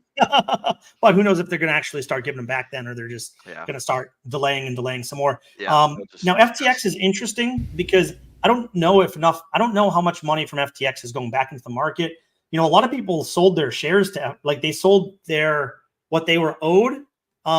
Essentially, Correct. They sold that to people or to institutions. A lot of the money that's coming back from FTX is also going to institutions. So I don't know how much can go into the market. I don't know, but it's going back in cash, so it's not going to hurt the market, right? So there's no sell pressure there. They've pretty much sold all their tokens, and they've liquidated, from my understanding, almost their entire stack. So we're not going to see any sell pressure, but any buy pressure, any buys are good, and we will see some. And I know that some people are getting back money from Voyager. It's a lot less, right? That's in the hundreds of millions. Only hundreds of millions. Only 500 million, 600 million, something like that. Look, if you're really crying about it, just send it to the DRT contract address, and I'm sure we'll take it off your hands. We'll relieve you of that emotional stress. Don't worry about it. Don't worry about it. I will say, Zenith, if they send it to the contract address, they're going to have a bad time because their coins are going to be gone forever. If they send it to the Degen Roundtable's wallet, which I'm pretty sure that Walrus made us a wallet a long time ago. I think Jeff is the allegedly. Yeah, allegedly. Regardless, though, if you send it to the DRT debt address, what that means is that you did buy up some of the supply and burned it. Yeah, I mean, hey. There you go. Just make sure that you send DRT tokens to that debt address. Don't send whatever your silly fiat things are. Anything of that. I did notice one thing. Send Sundog to the debt address for the meme. I have a question. Do it. I have a quick question for Zenith. Will Zenith? I see you sipping on a silver bullet, and I see you sipping on a what looks like a cocktail of sorts. What you got there? I'll be honest, my man. I have absolutely no idea. I have a good friend staying over, and they made me something that has cinnamon around the rim, and I think it's like a whiskey lemon something. It's a very autumny drink, I was told. Overall, it's pretty good. It's pretty good. Damn, that does sound. Yeah, at the same time, silver bullet's not bad either. Excellent choice. Double fisting, I love it. I mean, this shows kind of what kind of a person I am. Is a fine whiskey drink the same as a Coors Light? In my mind, yes. You got to get yourself one of these draft tops, dude. Like you put it on the That's top good. of a can, you just rotate the lid off, and then you've got Look, yourself. I know every time you tell me that it's not going to cut me, but like I have cut myself on so many just like jagged cans before. Like I just don't trust it. Like The my edge- brain, like the I edge is on believe you. this thing. Yeah. Believe me, This is where the I edge is. want to believe you, but like all the scars on my hands say otherwise. You know what? What would happen, Will, is he would take it off and then he would go to throw away the top and he would slice his finger on the top. I would do that, or I'd go to throw out the trash can afterwards, or the trash bag into the trash can, and like grab it from the bottom and just find that like perfect point that just like slices my palm. That is what I see in my future. There is one tiny little burr here. I don't know if you can see it because No. I didn't do a very good job, but it's like It looks good, you though. literally just press it. But like the part that it cuts is the very bottom of the rounded part on the inside. So it's like unless you're like sticking your tongue and your lips inside the glass like pretty far, it's like it's out of the way. It's totally normal when you sip. You put your face up to the lid as normal, and it's just like like it's like if you're not tongue punching if you're not trying to rim out the inside of the can, then you know you're gonna be okay. It's good. That's Can we true. bring up- I guess. Can we bring Yeah, up do just Live's comment real quick? The last one. Yes. Oh, I they're on know. astronomical numbers like couch change. Out here, Which hoping. 500 numbers? million. They get like 500 Which- million back. Look, my man, we started the show off by saying that like a $5 transaction fee is it's in our head about something that we have to worry about. So like, look, are we millionaires just yet? I would argue no, probably not. Will we be this cycle? Well, it's a maybe. I Yeah, think we'll that see. Bitcoin probably in the near future is going to hit 69,420 again. Oh, okay.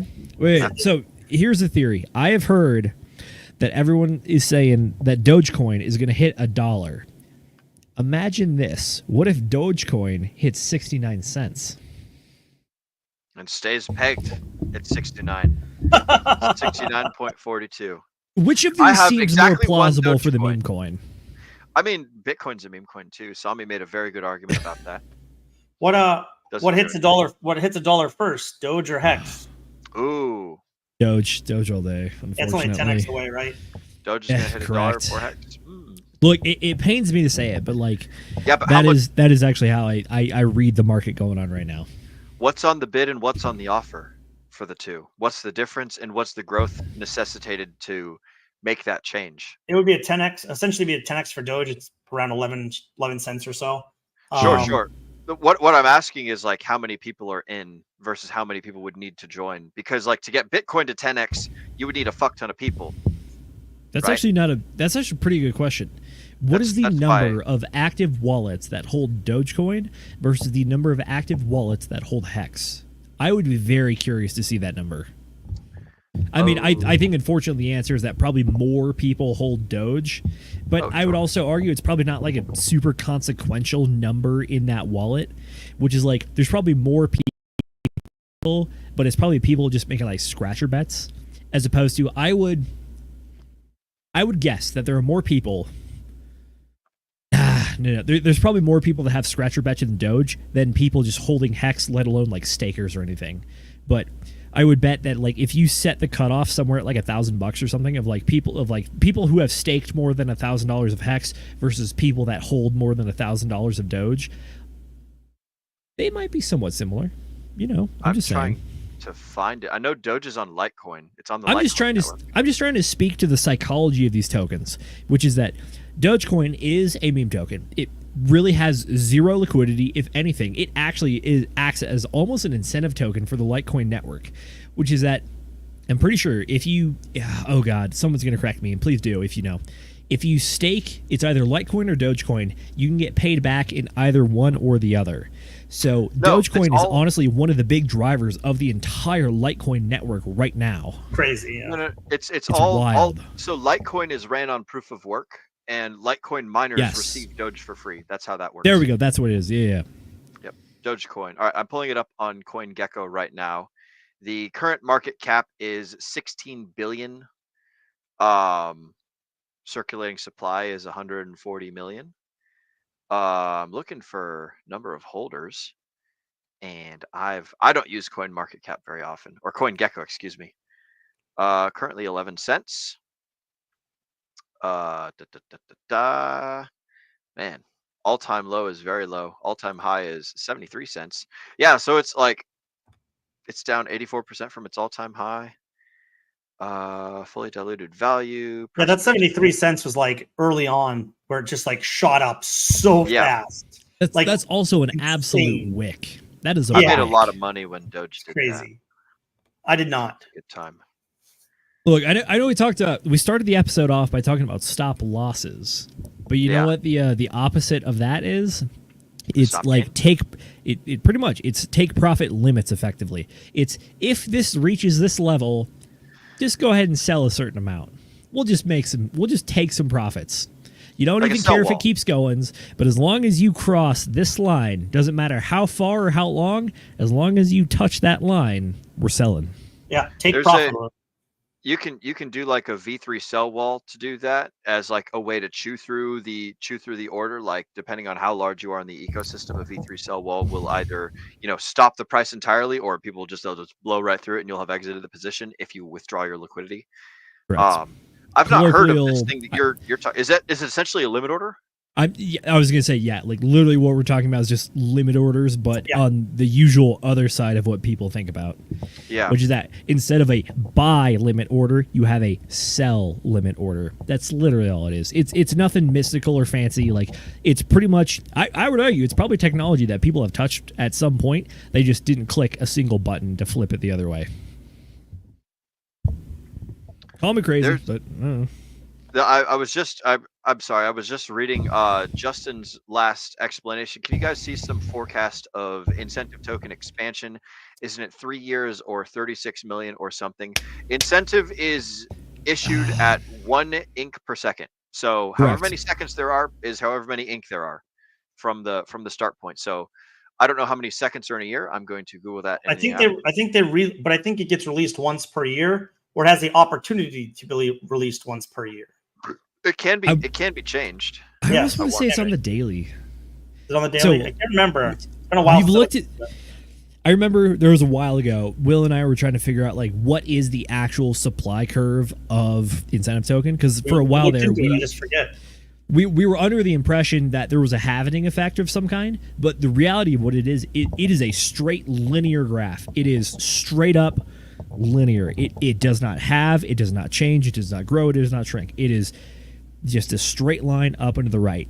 Granted, it does have can't get changed. Exactly. It on-off switches. Correct. Yep. But it does have certain benefits and negatives for having that kind of growth cycle, which is that it's very predictable, but at the same time, it's limited in itself, which is that everyone knows what's going on as long as you have good data. Oh god! By the way, Ink's under $2 right now. Why don't I say this on Hex Scout? Shout out to whoever wants to buy it while it's less expensive than it used to be. There's something on Hex Scout you said about Ink. I thought it might have been GoPulse. GoPulse has some information. Well, let's table that for now. We can look into it. Yeah. The point is, it was like almost. I feel like it was like 9 months ago we were looking into this, and I don't know why I forget it all. But we literally finally found the information. There's not a lot. There's not like white paper or anything, but then we did find code that we could read, and but. That was the answer, code. Which is that someone was harvesting on-chain data for incentive token, and it is a perfect one-to-one linear growth. So yeah, just live is saying, can you guys see forecast of incentive token expansion? Isn't it 3 years or 36 million or something? I don't know anything about specific numbers. I've been trying to find a white paper for it. I've been unable to do so. If anyone knows. Please, if you know about a white paper, or like an inkling or a secret or just like a whisper about it, please send it to me, on Twitter, Telegram. Get in the Telegram, scan the QR code, hit me up there at Zenith Crypto. Send me your conspiracy theories. I want to know the answer to this, and I want to see it with my eyeballs in the code. That's what I want to see. So if you know anything, send it my way. Bam. Yep. There we go. That's what Zenith sort of touched on. So you got to watch that zone. I have some fun information for you guys, and this is from this is a tweet from Bitcoin Magazine. So who was it? Who was it that wanted the astronomical numbers? Mr. Justin's Just Live wants us to Said throw out we're some talking astronomical about numbers. astronomical numbers. So this comes from Michael Saylor talking about the Bitcoin strategy is infinitely scalable. I don't have any problem seeing how we could raise $100 billion more capital and then $200 billion more after that. So I think Michael Saylor in his quote from Bitcoin Magazine was talking about MicroStrategy, just buying up and constantly buying up more Bitcoin, buying it up on leverage and doing all of that other stuff. This is a tweet. I guess I could pull up a screen share, but it's mostly that Michael Saylor wants to buy more Bitcoin. That's another thing that seems to be happening. They keep raising more money. They keep buying more coins. So, hey, maybe we'll get that 69,420 Bitcoin when Michael Saylor does his buys on behalf of MicroStrategy in the near future. Who the fuck knows? We'll see what goes on with that. Got I any will thoughts, say, Zenith? yeah, you were the one that turned me on to a Telegram channel that just does crypto news. Yeah. And one of my favorite things that I keep seeing pop up in there is they compare MicroStrategies versus the rest of the S&P 500, and they consistently outperform the rest of the market. Like, Oh, yeah? I think I saw one this weekend. I think it was yesterday. They were talking about ever since Michael Saylor adopted the Bitcoin strategy back in like 2018 or 2019 or whatever, Yeah. their market share has increased like 1,000%. Meanwhile, like the number one performer, Nvidia, has only gone up like 400%. Yep. So basically, buying it- MicroStrategy stock is the way to do it. I mean, it's not financial advice, but Yeah. I'm If just saying, past what do you performance think is has any more indicator. gains? Yeah. Well, here's the thing. Like, if you buy the Bitcoin, like, will you do better than MicroStrategies? Who the fuck knows? It's all like, look, bro. Literally everything, every fucking thing in the world relies on these goddamn beautiful little campfire stories for people to tell themselves in order to decide to buy things. Like, the more excellent campfire stories there are out there that people are believing in, the more people will take actions and do the crazy things and do the silly stuff, and who the fuck knows what's going on. So it's all just a bunch of stories. It's all a bunch of memes. It's all a bunch of fugazi, and we're just here to try and make money off of the process. That we are. I gotta say though, like the more you stick around in the crypto space, or just honestly the investment space, or just learning more about like how money works. Yep. I'm not gonna say you get black-pilled, but you do realize that everything's like kind of artificial in some way, shape, or form, if not the Yep. entire thing. So one of the things that I've been wrestling with myself is the S&P 500. It's the idea that for so long, everyone and their mother and their dog has been told, yeah, your retirement plan is you get a 401k and you just chuck it in a retirement fund, which just puts it in the S&P 500, and then the whole thing goes up at like about 8 to 10% on average over a 10-year span. And then, yeah, your money's just going to grow and compounding interest is there. It's like, cool. That works as long as there are more buyers than sellers. But theoretically, if there was, I don't know, a generation or group of age-based individuals who had a higher percentage of the population after, like, I don't know, a bunch of people went and died in a war in the 1940s and then had children. If those children, if they are retiring, would that start to create more sell pressure than buy pressure? In which case, would the 8 to 10% growth get turned into 8 to 10% decrease? That's the question that I'm wrestling with, and I really want to get to the bottom of this. This is one of the things I want to answer before the year is up. I think that it's a relatively simple answer, and I just think that it's yes. It's all right. Can't trust the system. It's basically Well- that's what it boils down to, is the two options. Can you trust it or can you not trust it? And that's why we have this here crypto channel, is because like we've come to the realization that's like the system can't be trusted. And so we're finding a better means to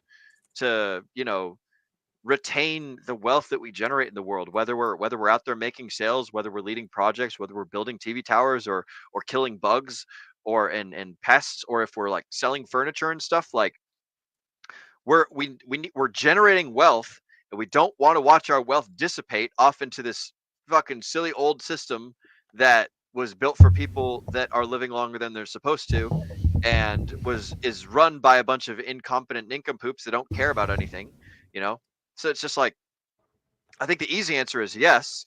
And the action to follow that answer is don't believe in it, don't trust it, don't do anything with it. Just like, don't even touch it with a 10-foot pole, and find the better financial income system, or the financial uh retain wealth retainment system, whatever, however you want to call it. Do the stuff that keeps most of your wealth in your own control. And that's what I got. Brendan, it sounded like you had a thought there, broski. Look, I was going to say, one of the smartest things that someone told me when I first started working full time at a job that offered a 401k was, hey, put in the max amount that they're going to match or give you free money for. And I still think that's smart. If your company is going to give you 4% additional pay by putting in 8% into your 401k, they're giving you free money. Take advantage of opportunities to get free money. You can maybe roll that 401k into Bitcoin or into Ethereum or into some sort of crypto futures at that point. But I was 19 at the time. So I started investing in a 401k and getting like 10% on, wasn't, making that much back then, but over time, like I was getting like 10%, like what I put in plus what my company put in from 19 till I still have a 401k, and one of those 401ks I'm looking to roll into crypto probably in the next bear market. But honestly, I was way ahead of the game because I started investing when I was 19 in a 401k. Now, it didn't matter if it went down 8% or 10% in a year, because that just means that I got to buy more stocks at a cheaper price. And so if you're looking at a long-term from a young age, like, yeah, sure, put some money in there, take it out of your pay. You're not paying taxes on it at that moment. Like, it's still a good idea to do so. And like, I worked for that company for like 10 years or something to that extent. Maybe 12 years, holy moly. And I still have like that 401k from that company. And like, if that money was in my wallet, if I got that money, I wouldn't have invested it at 19 or 20 years old. I hope that you guys are smarter than I was. I would have just spent it, right? And then when I turned 21, I probably just spent it on alcohol, right? So that money coming out of my wallet, coming out of my paycheck, actually saved me, because I just would have spent it on frivolous shit. And I won't say what I have like money-wise in there, but it's a substantial amount of money. It's a substantial amount of money that I would never have had I not done that. So look, I think that there's benefits for 401ks, especially when you're young. Get some free tax-free money in there. Get your employer to match that. Maximize how much money you get. That kind of stuff. I'm not against 401ks by any means. Is it the best way that you can invest your money to make money long-term? No, but look, we're talking about we talk about having like a portfolio of risk tolerance. Having a little bit of money in a 401k isn't a bad fallback strategy. Okay. That doesn't mean that's where I'm investing most of my money. You guys know where I'm investing most of my money. But I don't mind having like a safety net somewhere just in case. And that's kind of how I treat that. It's like a little diversify your strategy there. Zenith, I saw you pull a book off of the shelf. Oh, did I? We'd recently just did a book that talks about this sort of stuff, didn't we? Is that what you're going to reference, or is this a new book? It's an old book that we've actually already covered, but I pulled off Thinking in Bets by Annie Duke. Do you remember what this one is about? Yeah, it's about like decision matrices and understanding the system in which you're operating and the amount of change that you have to leverage the system and how to make the best plays possible. Correct. The general idea is that life is not chess. Life is poker, which is that you can make the best possible play, but at the end of the day, the cards might come off the deck in a different way. So what you do is you try to make the best possible play from a probability standpoint to maximize the value that you bet on it, which is to say that, yeah, sometimes you make a very small bet that has the potential to reap massive, but on average, you want to make good, consistent bets that are in line with the highest probability possible. If you want to hedge towards the less probable, maybe make a smaller bet. But it's that kind of idea. It's the idea that anything can happen. It's 20, 30 years ago, maybe even 40 even. Gosh, I'm probably a little young for some folks that might believe in this, but the idea that you work 20 years, you get a pension, you get a gold watch, those days are long gone, unfortunately. Wow. At a certain time, that was the play. That was the way to do it. That was the meta, dare I say. Nowadays, the meta is the 401k because the 401k contributions give the most benefit to both the employee and the employer, which is that this is the best way to overcome the pension system so that both the employee and the employer reap better rewards than trying to pay out a pension, which theoretically and provably has gone broke multiple times in the past. So it's a more sustainable and realistic way to do it, and it's very efficient from a tax perspective as well. So that's where we're at right now. Are we saying that the 401k model is going to last from here to the next 60 years when we need it? Maybe, maybe not. But at the same time, it's all probabilities. So think like your poker pro. What are the probabilities that this lasts? What are the probabilities it shifts to something else? And then how do you maximize each of those things? That's the kind of reason that's the exact reason I broke out this book, which is that we operate in a world of possibilities. Everything, well, most things, theoretically are possible. But to what degree? And what degree are you willing to bet on it? That's the answer. I think that all of us here on the Degen Roundtable, we've seen the possibilities of the S&P 500, the traditional retirement accounts, and then we've also seen the possibilities of new and emerging tech and, dare I say, Web3 and crypto spaces, and we see the potential in them. So, are any of us putting 100% of our money into crypto? No. If we were, like, please tell us to get us a bit back in check and be like, hey, man, what are you doing? You still got rent to pay. But at the end of the day, it's like the whole point of what we're doing here is wealth creation and wealth preservation. So step one is you got to build the thing and then preserve the thing. So we're looking for growth and then preservation. We're looking to grow and maintain.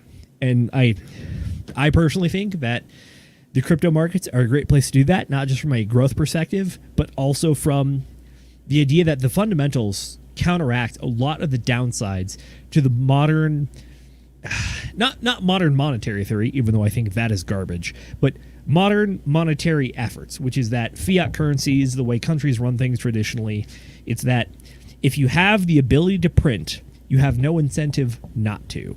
So whenever you find yourself in hardship, the answer is just money printer go burr. And you just flip it on, and money comes out, and people are happy for about 6 to 9 months. And then other effects happen, like over 10% inflation for about a year. I'm just saying. Yeah, look, it's a good point. But we kind of said this earlier in the episode, Zenith, right? When we're talking about you have different plans depending on where you are in a cycle.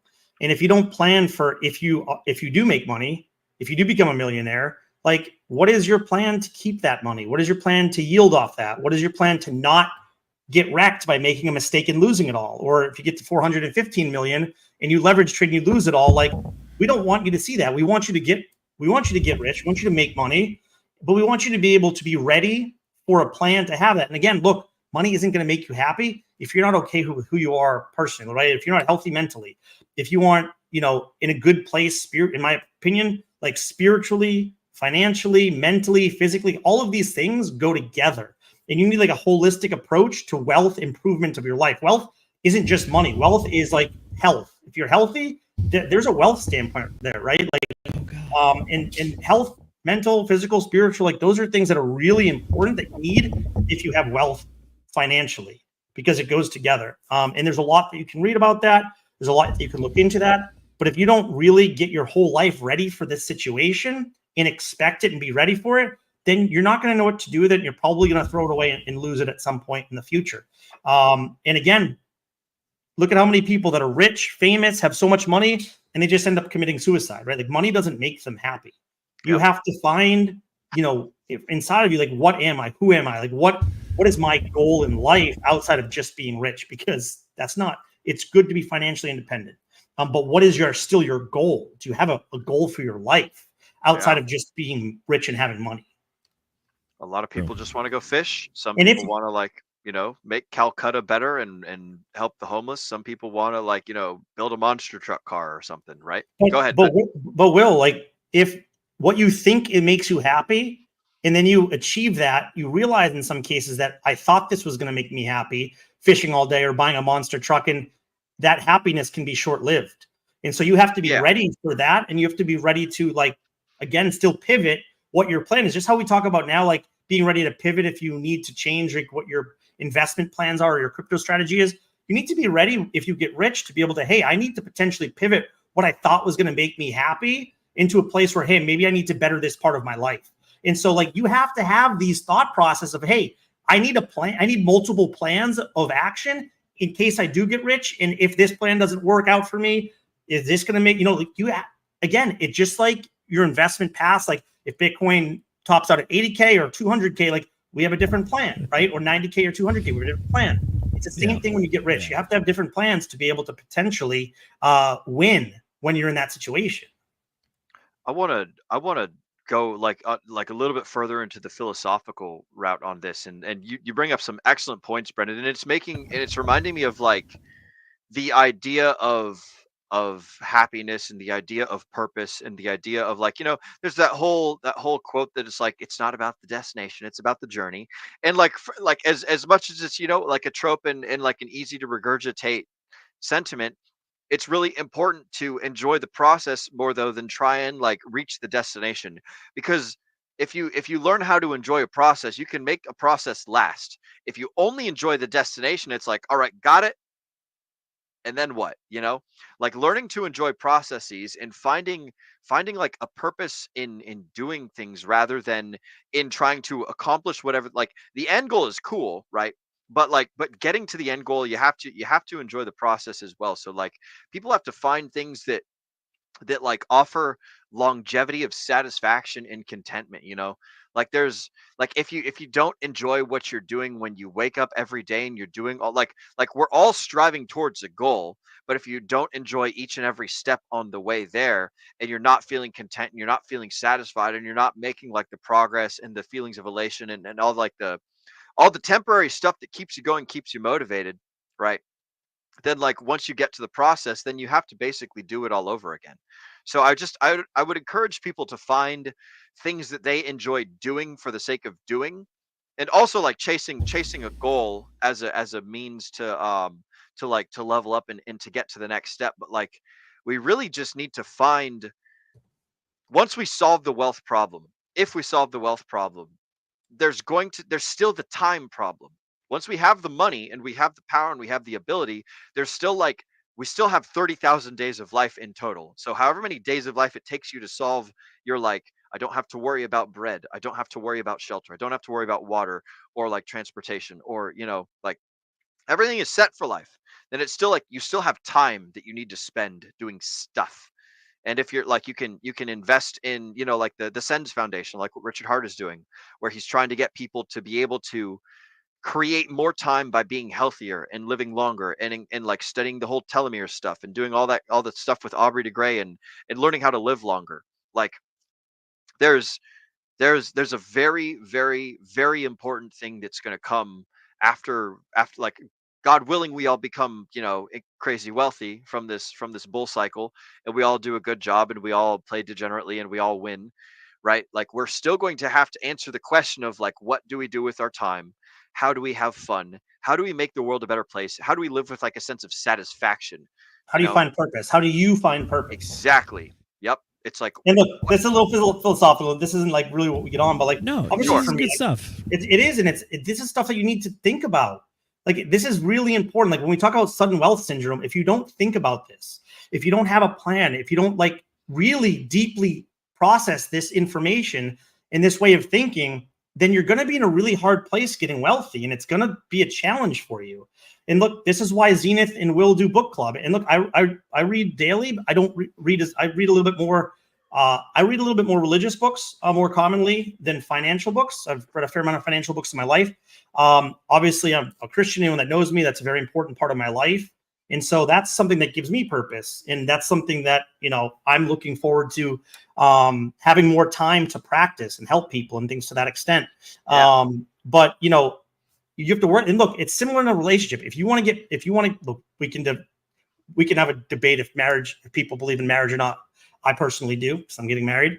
But like, if you want to get married, if you have let's forget about marriage. If you want to have a healthy long-term relationship, you have to work on yourself before you can find a person that you can work with. Like if you're not healthy enough to have a healthy relationship, then it's going to be hard for you to have a healthy long-term relationship. It's the same thing with money. If you don't have a plan when you're wealthy to know what your purpose is and how to use that and what your goal and plan is, then even if you get wealthy, it's going to be short-lived. Even if you find love, if you're not healthy enough, it's going to be short-lived, right? There's everything in your life. If you don't work on it, it's going to be hard for you to keep that long-term. That's the essence of life there, which is that entropy is number one. You might think that the first law of thermodynamics is that energy can never be transferred to destroyed, or energy can never be created or destroyed. It can only be transferred. But no, the true essence is that you will never even get even. You will always have losses of some sort. Life requires effort. Life requires toil and, dare I say, pain. Yeah. Which means that, unfortunately, to entail that the body you have last year, it takes a lot of effort and a lot of discipline to make sure that you have it this year. And there's kind of a beautiful irony, which is that the first book club episode that Will and I did a year ago, which, by the way, happy anniversary, dog. It's kind of crazy. We've done 40 episodes of book club. The very first one we did was Rich Dad, Poor Dad, where we talked about the idea of trying to have an entrepreneurial mindset and trying to make good, positive EV plays that'll last you.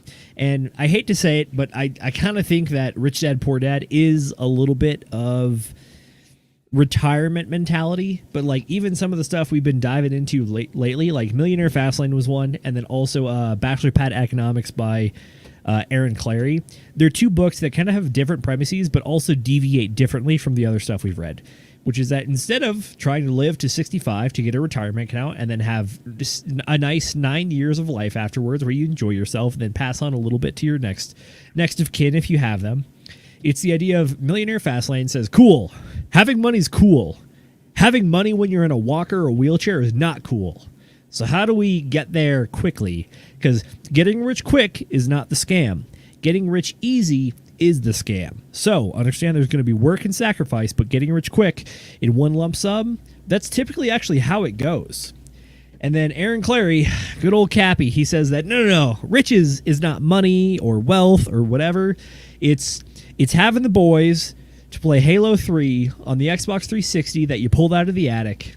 That is joy. That's purpose in life, is to spend life with people you genuinely enjoy, to be an interesting and worthwhile person, and as part of it.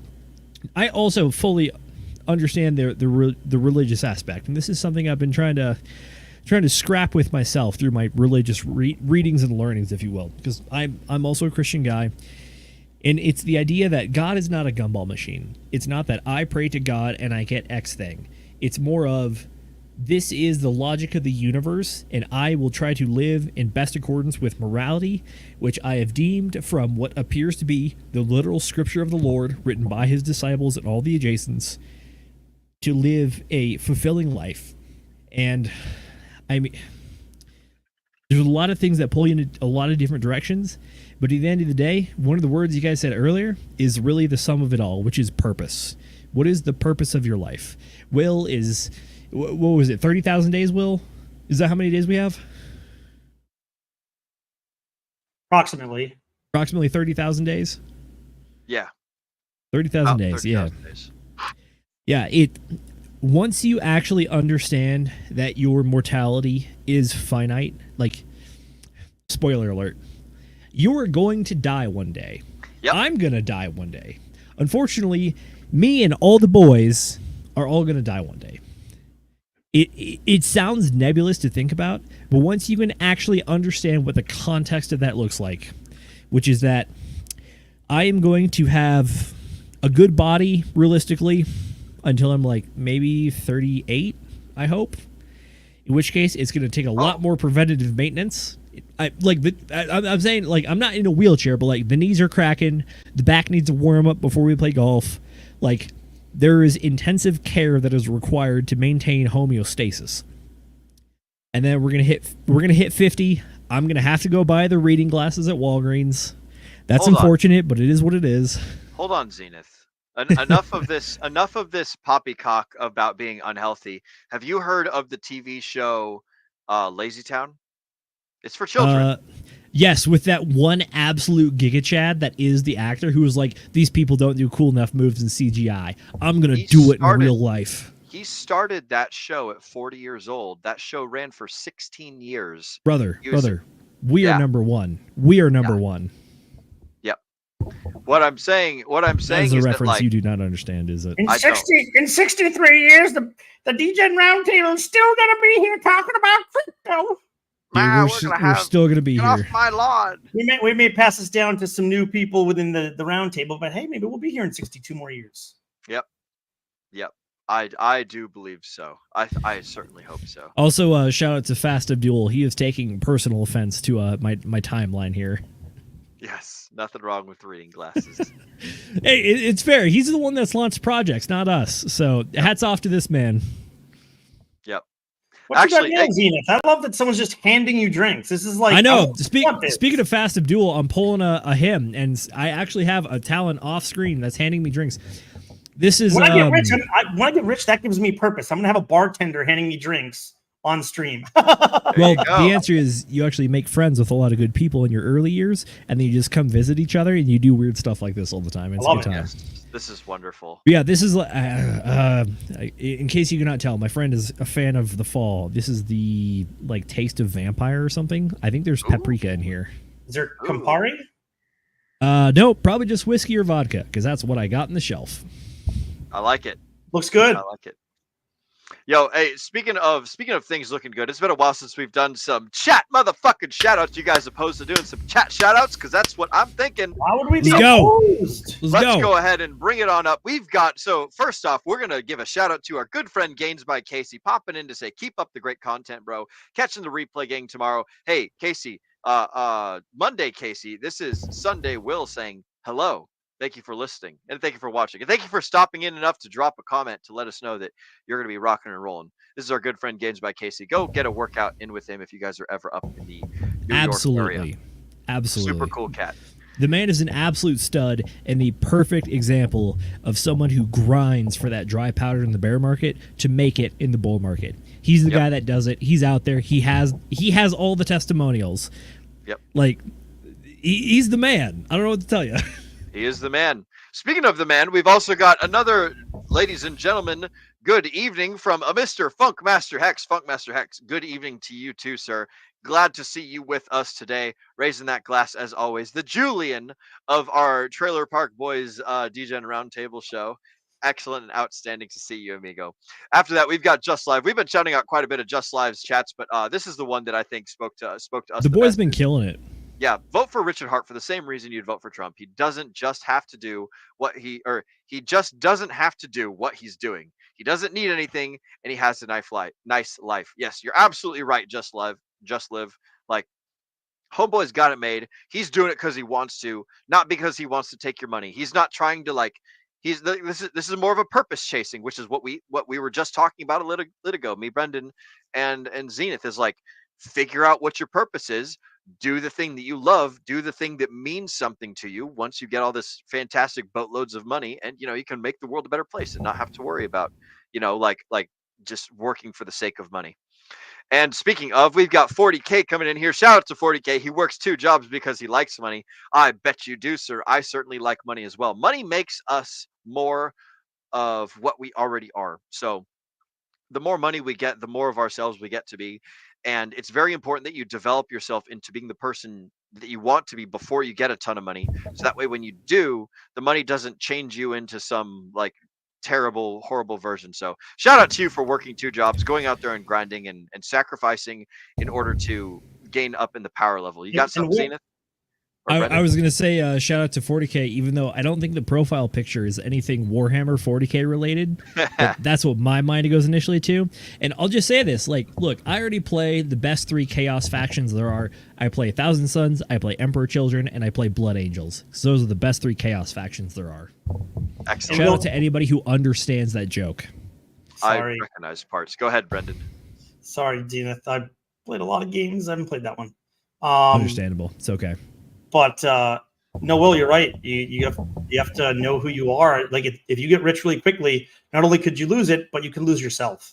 Yep. Right? There's a lot of people that come after you asking for money. There's a lot of ways that you can just like go out there and lose who you are. And you have to be strong in yourself.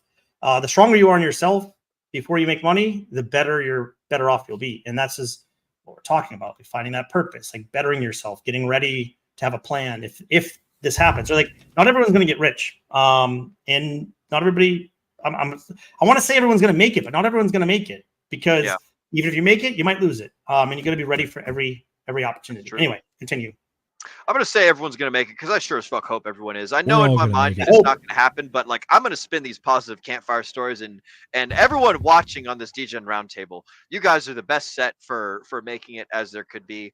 Like you've got the best. You're surrounded by the best community, the most like I'm not incredibly smart, but like me being surrounded by like folks like these guys, like Brendan and dang it, which way I gotta point? No, I point this way. Brendan and Zenith. Being surrounded by like cool cats like this, like getting the TA from Jay, getting the macro stuff from these guys, getting the advice from Nate, like listening to the ramblings that I spout out every often again, and like all the cool folks in our chats, like all the cool people in the Telegram. By the way, join the Telegram, t.b/DRT join now. Like scan that little QR code. Scan the QR code. Look, Yeah, if you're get into the you're Telegram. involved, sorry, Will. I was just gonna say, get in the Telegram and like become a part of the community, and like this is your best bet to success in the crypto sphere. Like if you're out there working alone, you're gonna make a lot of mistakes, and the good news is we've already made a lot of the mistakes for you, so you don't have to. You don't have to like stick your hand in the machinery and figure out that it chops all your fingers off, because a lot of us are walking around here with fucking hook hands, right? And we're like, hey, don't do that, because you'll get fucked. Don't send $500,000 to a contract address, right? Double check your wallets, you know. Don't do that. This is how you Don't do this is that. how you unstick a transaction on MetaMask. This is how you do like a nonce override. This is how you like work with exchange, and like there's tons of things, and just joining this community, surrounding yourself, and like, you know, I love our community, but there's other great ones out there as well. So like just surround yourself with good people. I happen to know that ours is full of good people because we cultivate it and we keep it tight ourselves. But like, if you really hate us, then, you know, go find somewhere else. No problem, no sweat, no harm, no foul. But like, the point is, surround yourself with good people, and then you will be the one to win in this cycle. And I personally want to be surrounded by winners. Brendan, you had a thought you wanted to throw in there? I mean, you've already kind of touched on it, Will, but like the more you're involved, the more you're paying attention, the more you're learning, and you're part of a community, the better off chance that you have to make it. If you were, again, going at this solo, if you're doing your own thing and you're not really paying as much attention, you're just hoping to win, you're not as likely to make it. So just that you're here watching, just that if you're on our Telegram, just that you're watching other things that you're trying to learn, that you've been here through the bear market, even if you haven't, you're here now. These are ways that improve your odds of making it. And look, don't expect to get rich in one cycle, right? Like have a 2 to 3 cycle plan, and don't be like, hey, I need a 1 cycle, I'm going to get rich and I'm going to be done. That's a short-term outlook. And are you going to be happy if you don't get rich in 1 cycle? Right? You're going to make a lot of mistakes your first cycle. I'm here to tell you. And it's going to take you a couple cycles, 2, 3 cycles probably, before you really start to make it. Before you really start to build those bags, not make mistakes, understand the times to buy and sell, and understand opportunities to increase your coins from like a cultivating crypto standpoint. Shout out to CC and DCC. Let's go, boys. But honestly, like if you're here, if you're putting in the work, you're a much better chance you're going to make it. But don't just think you're going to make it in 1 cycle. It takes time in this game. Yeah, absolutely. Dude, you touching on the community aspect like reminds me of my first 3 years in Bitcoin. I was all alone and I was making so many fucking mistakes and I lost so much goddamn money, dude. Like it was ridiculous. And then as soon as I joined into other little communities and I started talking to other people that were doing the same thing that I was doing, it's like, oh shit, like my learning curve just like exponentially like went through the charts, and I started making way less mistakes and I started learning way more of the right stuff to do. And just surround yourself with good people. Zenith, did you have a thought as well before I continue with some chat shout outs? No, to double down on your point, the reason you said you were in Bitcoin for 3 years all alone. Yep. One of the reasons that I like the Hexagon and Polskin community the most, and also the Moon Gang for sure, is the fact that you can actually, at least once a year, literally go see these people face to face and like shake their hand, have a drink together, hang out in the pool, splash around, go to the club, do whatever. Because it means that they're real. It means that they're showing up and they're looking you in the eye. And I know it's very like poker boomer-esque, but to be able to like look a man in the eye and see if he's trying to like scam you out of something or try to bluff you off the pot, it's real. So to know that you're actually in this with other people and you know who's out there and who's like on the same team trying to fight for the same thing, and you can genuinely believe it because the skin is in the game. Like, it's there. Like, I saw this person. They spent the money. We were at the same spot promoting the same thing. We were all in the fight. Dare I say, one team, one fight. Hey. There it is. There it is. Exactly. It's a level of commitment and buy-in that helps build trust in a community where you know that the people that you're with are genuinely trying to get rich together as opposed to just scam each other out of their money and send each other $500 PayPal gift cards at a time. It's like, yeah, that we're no one's trying to remove the other's funds. We're all trying to make it together. And I really like the crypto communities that do that. I think the Moon Gang, shout out to, again, Gold Flake Crypto, Dollar Cost Crypto, Charlie Miguel, those are the boys. They're starting another course this quarter. Go check them out if there's still time to get in. Unfortunately, I think there's probably not. But if you shoot them a message and say that maybe Zenith or the DRT sent you, they might let you in. Who knows? So we're not even getting kickbacks for that. I wish we did, but we don't. I'm just saying. That's a sales project that we could look for. Exactly. I'm looking forward to a future meetup for the Degen Roundtable. That is likely going to happen. That is likely going to happen towards the end of 2025, maybe early 2026. But kind of like end of bull market, like celebration, first Degen Roundtable meetup, like get our community out to a place where we've gone through this bull market together. We've gone through the bear market. Sorry, we've gone through the bear market together. We've taken our lumps. We are now at the top of the bull market. We've taken profits. We're ready to go have a little bit of fun as a community.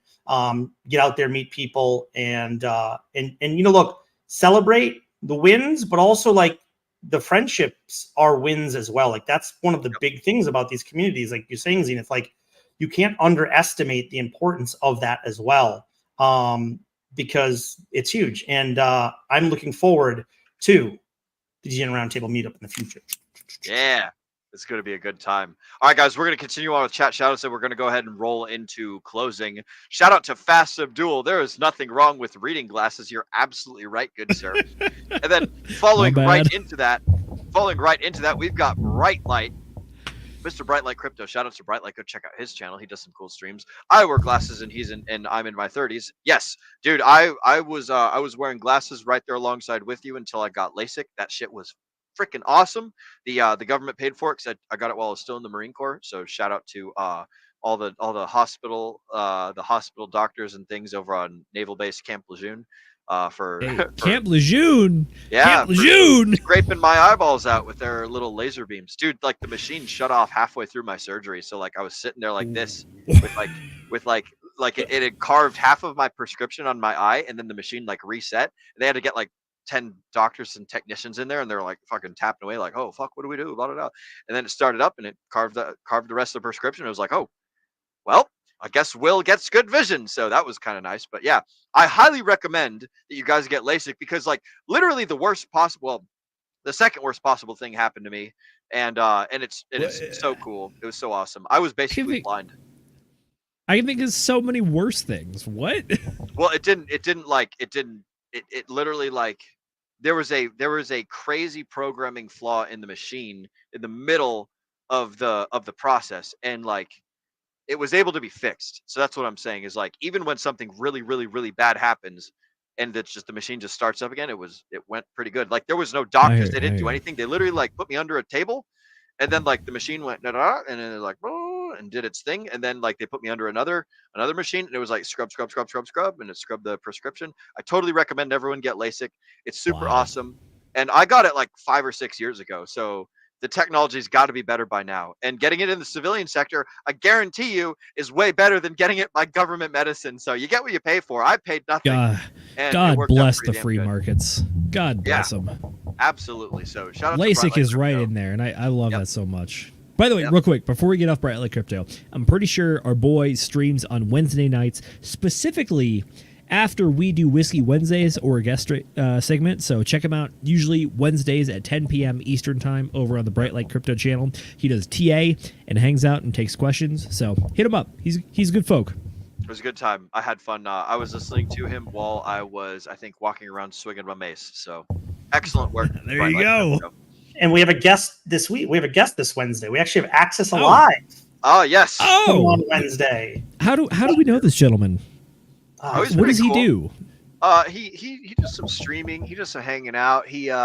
Occasionally he'll hop in on our streams, or we'll hop in on his streams. But Axis is a super cool cat. Did you have something specific you wanted to shout out, Zenith, regarding Axis?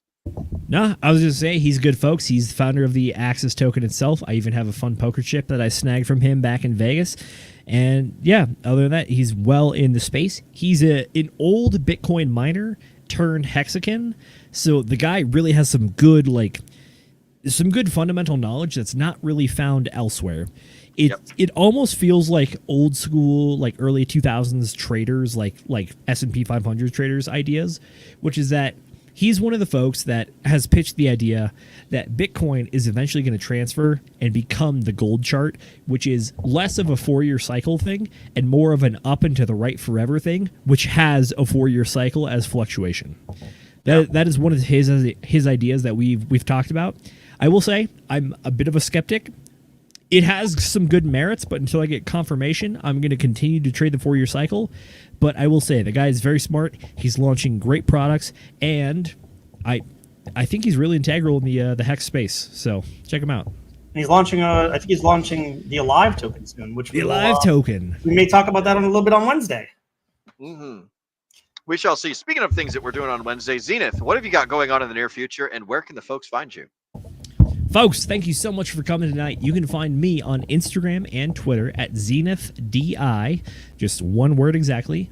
Hit me up any of those places with questions you got or good memes. I love a good meme. And if you have any criticism, please do. I think I recently got called a total douche on the internet. So if anything, that's just a claim to fame, if you will. So I'm very happy to do so. But at the same time, if I am not showing my work, tell me I'm not, and I'll pull out the work and try to prove it to you.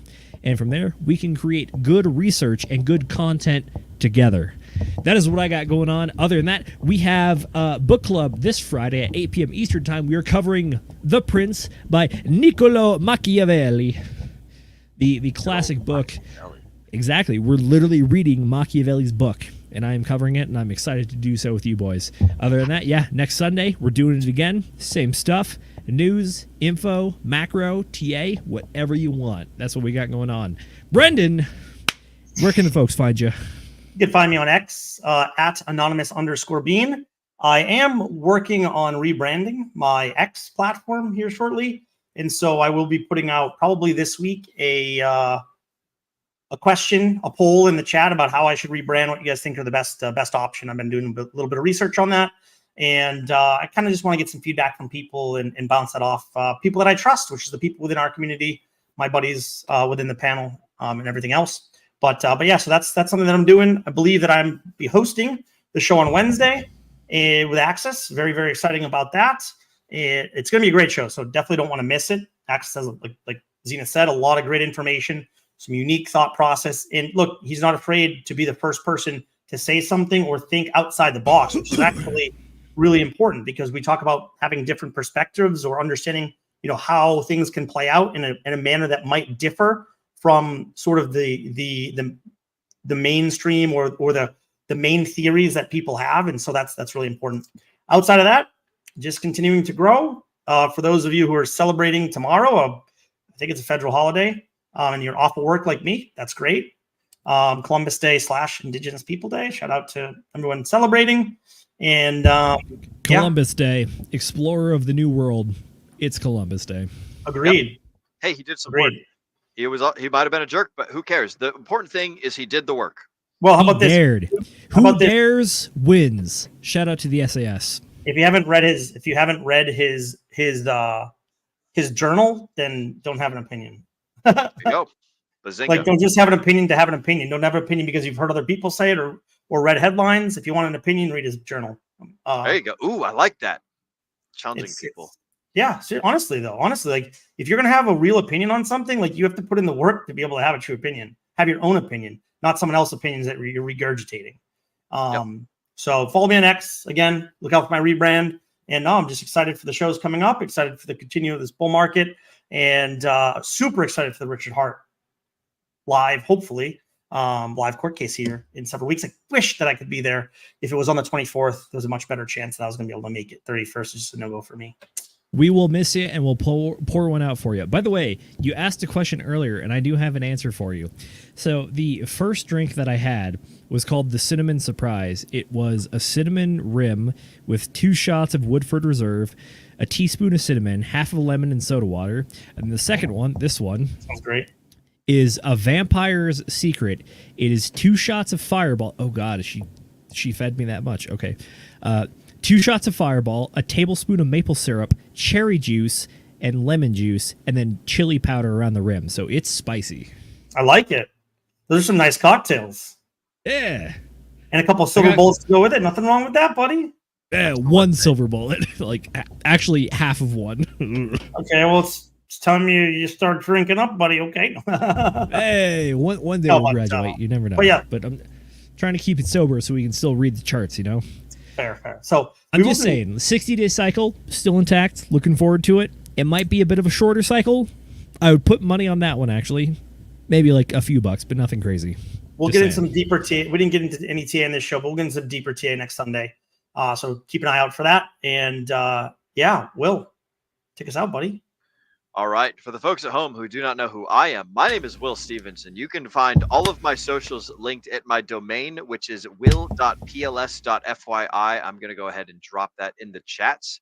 And then there it is. You can find all my socials again at will.pls.fyi. You can stalk my Facebook, stalk my Instagram, stalk my Twitter, stalk my Telegram, and find all of the fantastic things I've done on the internet, including using AI to write a 60% solution of a book. I think I'm going to go through there and change that up a little bit and make it a little bit better and see if I can actually get a real book printed. We'll see how that goes. Some other stuff that I want to shout out is go meet some fucking Hexicans, everybody. Oh, shit. I just pressed I pressed Control V when I should have pressed Control C. So I need you guys to go and meet some Hexicans. So as Zenith is pointing right now, I've got this little link right here, bit.ly/hex_meetup. I'll go ahead and drop that in the chats for you guys. But basically, that's just a little Telegram room. This bit.ly link will take you straight to the Start Here page inside the Telegram room. You can also do t.me/hex_meetup. Excuse me. It will take you to the same place, but that's the spot where you want to go if you're interested in meeting other Hexicans. There's some information in there about the stuff going on in New York. Goodness gracious, I am just burping machine right now. There's some stuff about the New York Richard Hart hearing that's going on. There's some hotel information. There's other information on like stuff regarding that specific thing. But it's basically a giant place for Hexicans to start their own little topics that are location based. And you basically like if you're in a similar location to other people, like let's say Toronto, right? You start like there's a Toronto chat in there, I think, or maybe there's at least a Canada one. But if you're in Canada, then you can be like, hey, I'm going to start a Toronto chat. And then people in Toronto be like, hey, dudes, I'm going to, the local Pizza Hut and like, I'm going to go eat some kale or whatever the hell, right? And then you just go meet other Hexicans. You guys throw axes, maybe not inside the Pizza Hut, maybe at like an axe throwing bar or something. But, you just meet up with other Hexicans. You go and have a good time. Another thing I want to shout out that I talk about occasionally is a crypto business spreadsheet that I've put together. It is bit.ly/crypto_bro_services. This is essentially just a list of people that I've met and that I've known that I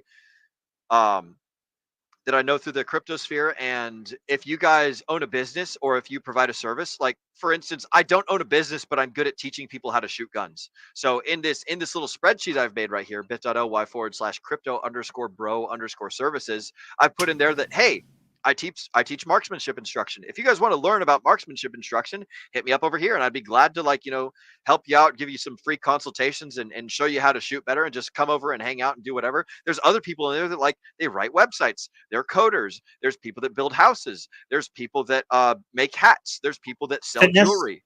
Yeah, there's fitness instructors. There's all sorts of cool people in there. And if you guys have a specific talent or like a specific niche or some sort of like field that you're good at, I would highly encourage you put your information in there. Yeah, because it's open to editing for everybody. You put your information in there so that way people once we all get stupid rich and stupid wealthy, if we want to spend our money inside of our ecosystem and do business with brothers rather than do business with strangers, then we can go to this little spreadsheet, find the people that are farmers, find the people that are dentists, find the people that are, do whatever the hell, and we do business with them. and we keep our money inside of our tight-knit community of people that are important to us, rather than just like sending it to other assholes that are in the world.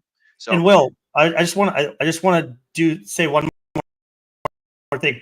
These people that are in this, we're not saying that, hey, these are the people you should do business with. You still need Correct. to do your own research and Yes. decide if you trust them, right? This isn't a list that's vetted. Yeah. These are just random people that are putting in what they do. 100%. There's always going to be good actors and bad actors, and so just don't take their word for it just because they're in this list. That's all. Just want to put that out there. Yes. Just like anything else. That's an excellent point to make, Brendan, and I'm glad that you said that, because I had forgotten about that. Yes, these are just people that I know that I've put stuff in, and like anybody that listens to these streams can put their stuff in there as well. So the due diligence is on you to use the thing that I've been just kind of putting together haphazardly, and make sure that you're doing good stuff with good people, and always vet the people you're doing business with, and expand your own list. I would encourage you guys to make your own lists of people that you want to do business with and stuff like that. So excellent. Thank you for the shout out, Zenith. Do business with brothers, Will 20. I like that a lot. I really like that, actually. Yeah, do business with brothers. I mean, hey, Do business with brothers. yeah, that's if the more money that you're sending outside of the ecosystem that you care about, the more money your ecosystem does not have. So it's like it's the same thing with like encouraging people to go to the small business instead of go to Walmart, to go to the local cafe instead of going to the McDonald's, right? It's all keeping the money in the area that you care about, keeping the finances, keeping the wealth. Like, this is something that I talk about with Sam as well, or just family members. It's like, if I know that my mother, for instance, is a tax advisor, like if I need tax advice, I'm going to my mom and I'm paying my mother, because like I want the wealth to stay in the family, rather than like expect her to do work for free, which is incorrect, because it's valuable. Right? Like you don't get to just ride on your laurels when you're related to somebody. You still have to like compensate people for the work that they do. So like, she'd probably be happy to do it for free, but I would be happy to pay her. And so Absolutely. there's just this thing. So anyways, all that to say, go do business with your brothers. That's my 2024 slogan. And some might And call this. sisters. yes, Some might call this intentional community, which is you might not be geographically located, but this is an intentional community that you're building. There is trust and there is full value given with full respect and trust to each other. And that's how you keep that money circulating, get that velocity of money high, and that's how that local GDP grows, baby. Yep, absolutely. There's one final point of order before I go ahead and read the final show copywriting. We're going to end with an advertisement made by our very own Zenith down here about the Pulse Chain Conference 369. So March 6th through 9th of next year, 2025, in Las Vegas, there's going to be a Pulse Chain Conference. If you guys use promo code DGEN at the checkout actually, I should pull up the link for you guys to go to the Pulse Chain Conference that is happening. Pulse Chain Tour events / Pulse 369. Oh goodness. I've almost got it, and I've got it. Control C and Control V. If you guys go to this website right here, pulsechaintour.com / events / PLS 369 conference, it'll take you to directly to the Pulse Chain Tour's website. And if you guys use promo code DGEN, you'll get 20% off. It used to be 36.9% off. It is now 20% off. So in the advertisement we're about to play for you, it'll give you the wrong percentage, but you'll still get a discount on the ticket if you use promo code DGEN. So again, that is promo code DGEN for that Las Vegas tour, for the Yes, the Pulse sir. Chain Tour folks. So that's going on. And there's the website and stuff. You guys already know what to do. So time for me to hide that and pull up the end credits button and get my finger ready for the trigger finger. All right, let's read those end copywriting credits, ladies and germs, and get this show on the road and get you guys back home. I want to thank all of you for spending your valuable time with us here on the Degen Roundtable. As Agent J often says, we know that time is your most precious asset, and we appreciate you investing it here, right here with us. Ladies and gentlemen, you've been watching the Degen Roundtable. My name is Will Stevenson. Mr. Producer, who is me, go ahead and get that trigger finger ready, because it's time to remind all the folks at home to remember to Degen responsibly. Ladies and gentlemen, welcome back to the Pulse Chain Tour Masters Golf Tournament 2024. Zenith is making his approach to the green on this sudden death playoff between himself and Reginald Gerald III, who already completed his putt for birdie. Zenith needs to make this putt right here in order for his dreams of winning that jacket to stay alive. Let's see what he does. Oh! Oh, he flubbed it! He missed! He whiffed! He's a loser! Loser! I repeat, RG3 wins! RG3 wins! Don't make mistakes like that guy. Get ready early for Pulse Chain Tour Las Vegas 2025, including the Pulse Masters Golf Tournament from March 6th through the 9th. Sign up early and use the code DGEN at checkout before September 1st to get 36.9% off all of your tickets. Don't miss out on all the fun from the star-studded conferences, golf tournament, and nightly events in beautiful Las Vegas, Nevada with all of your friends and favorite Pulse and Hex creators. We cannot wait to see you in Vegas, so until then, DGen responsibly.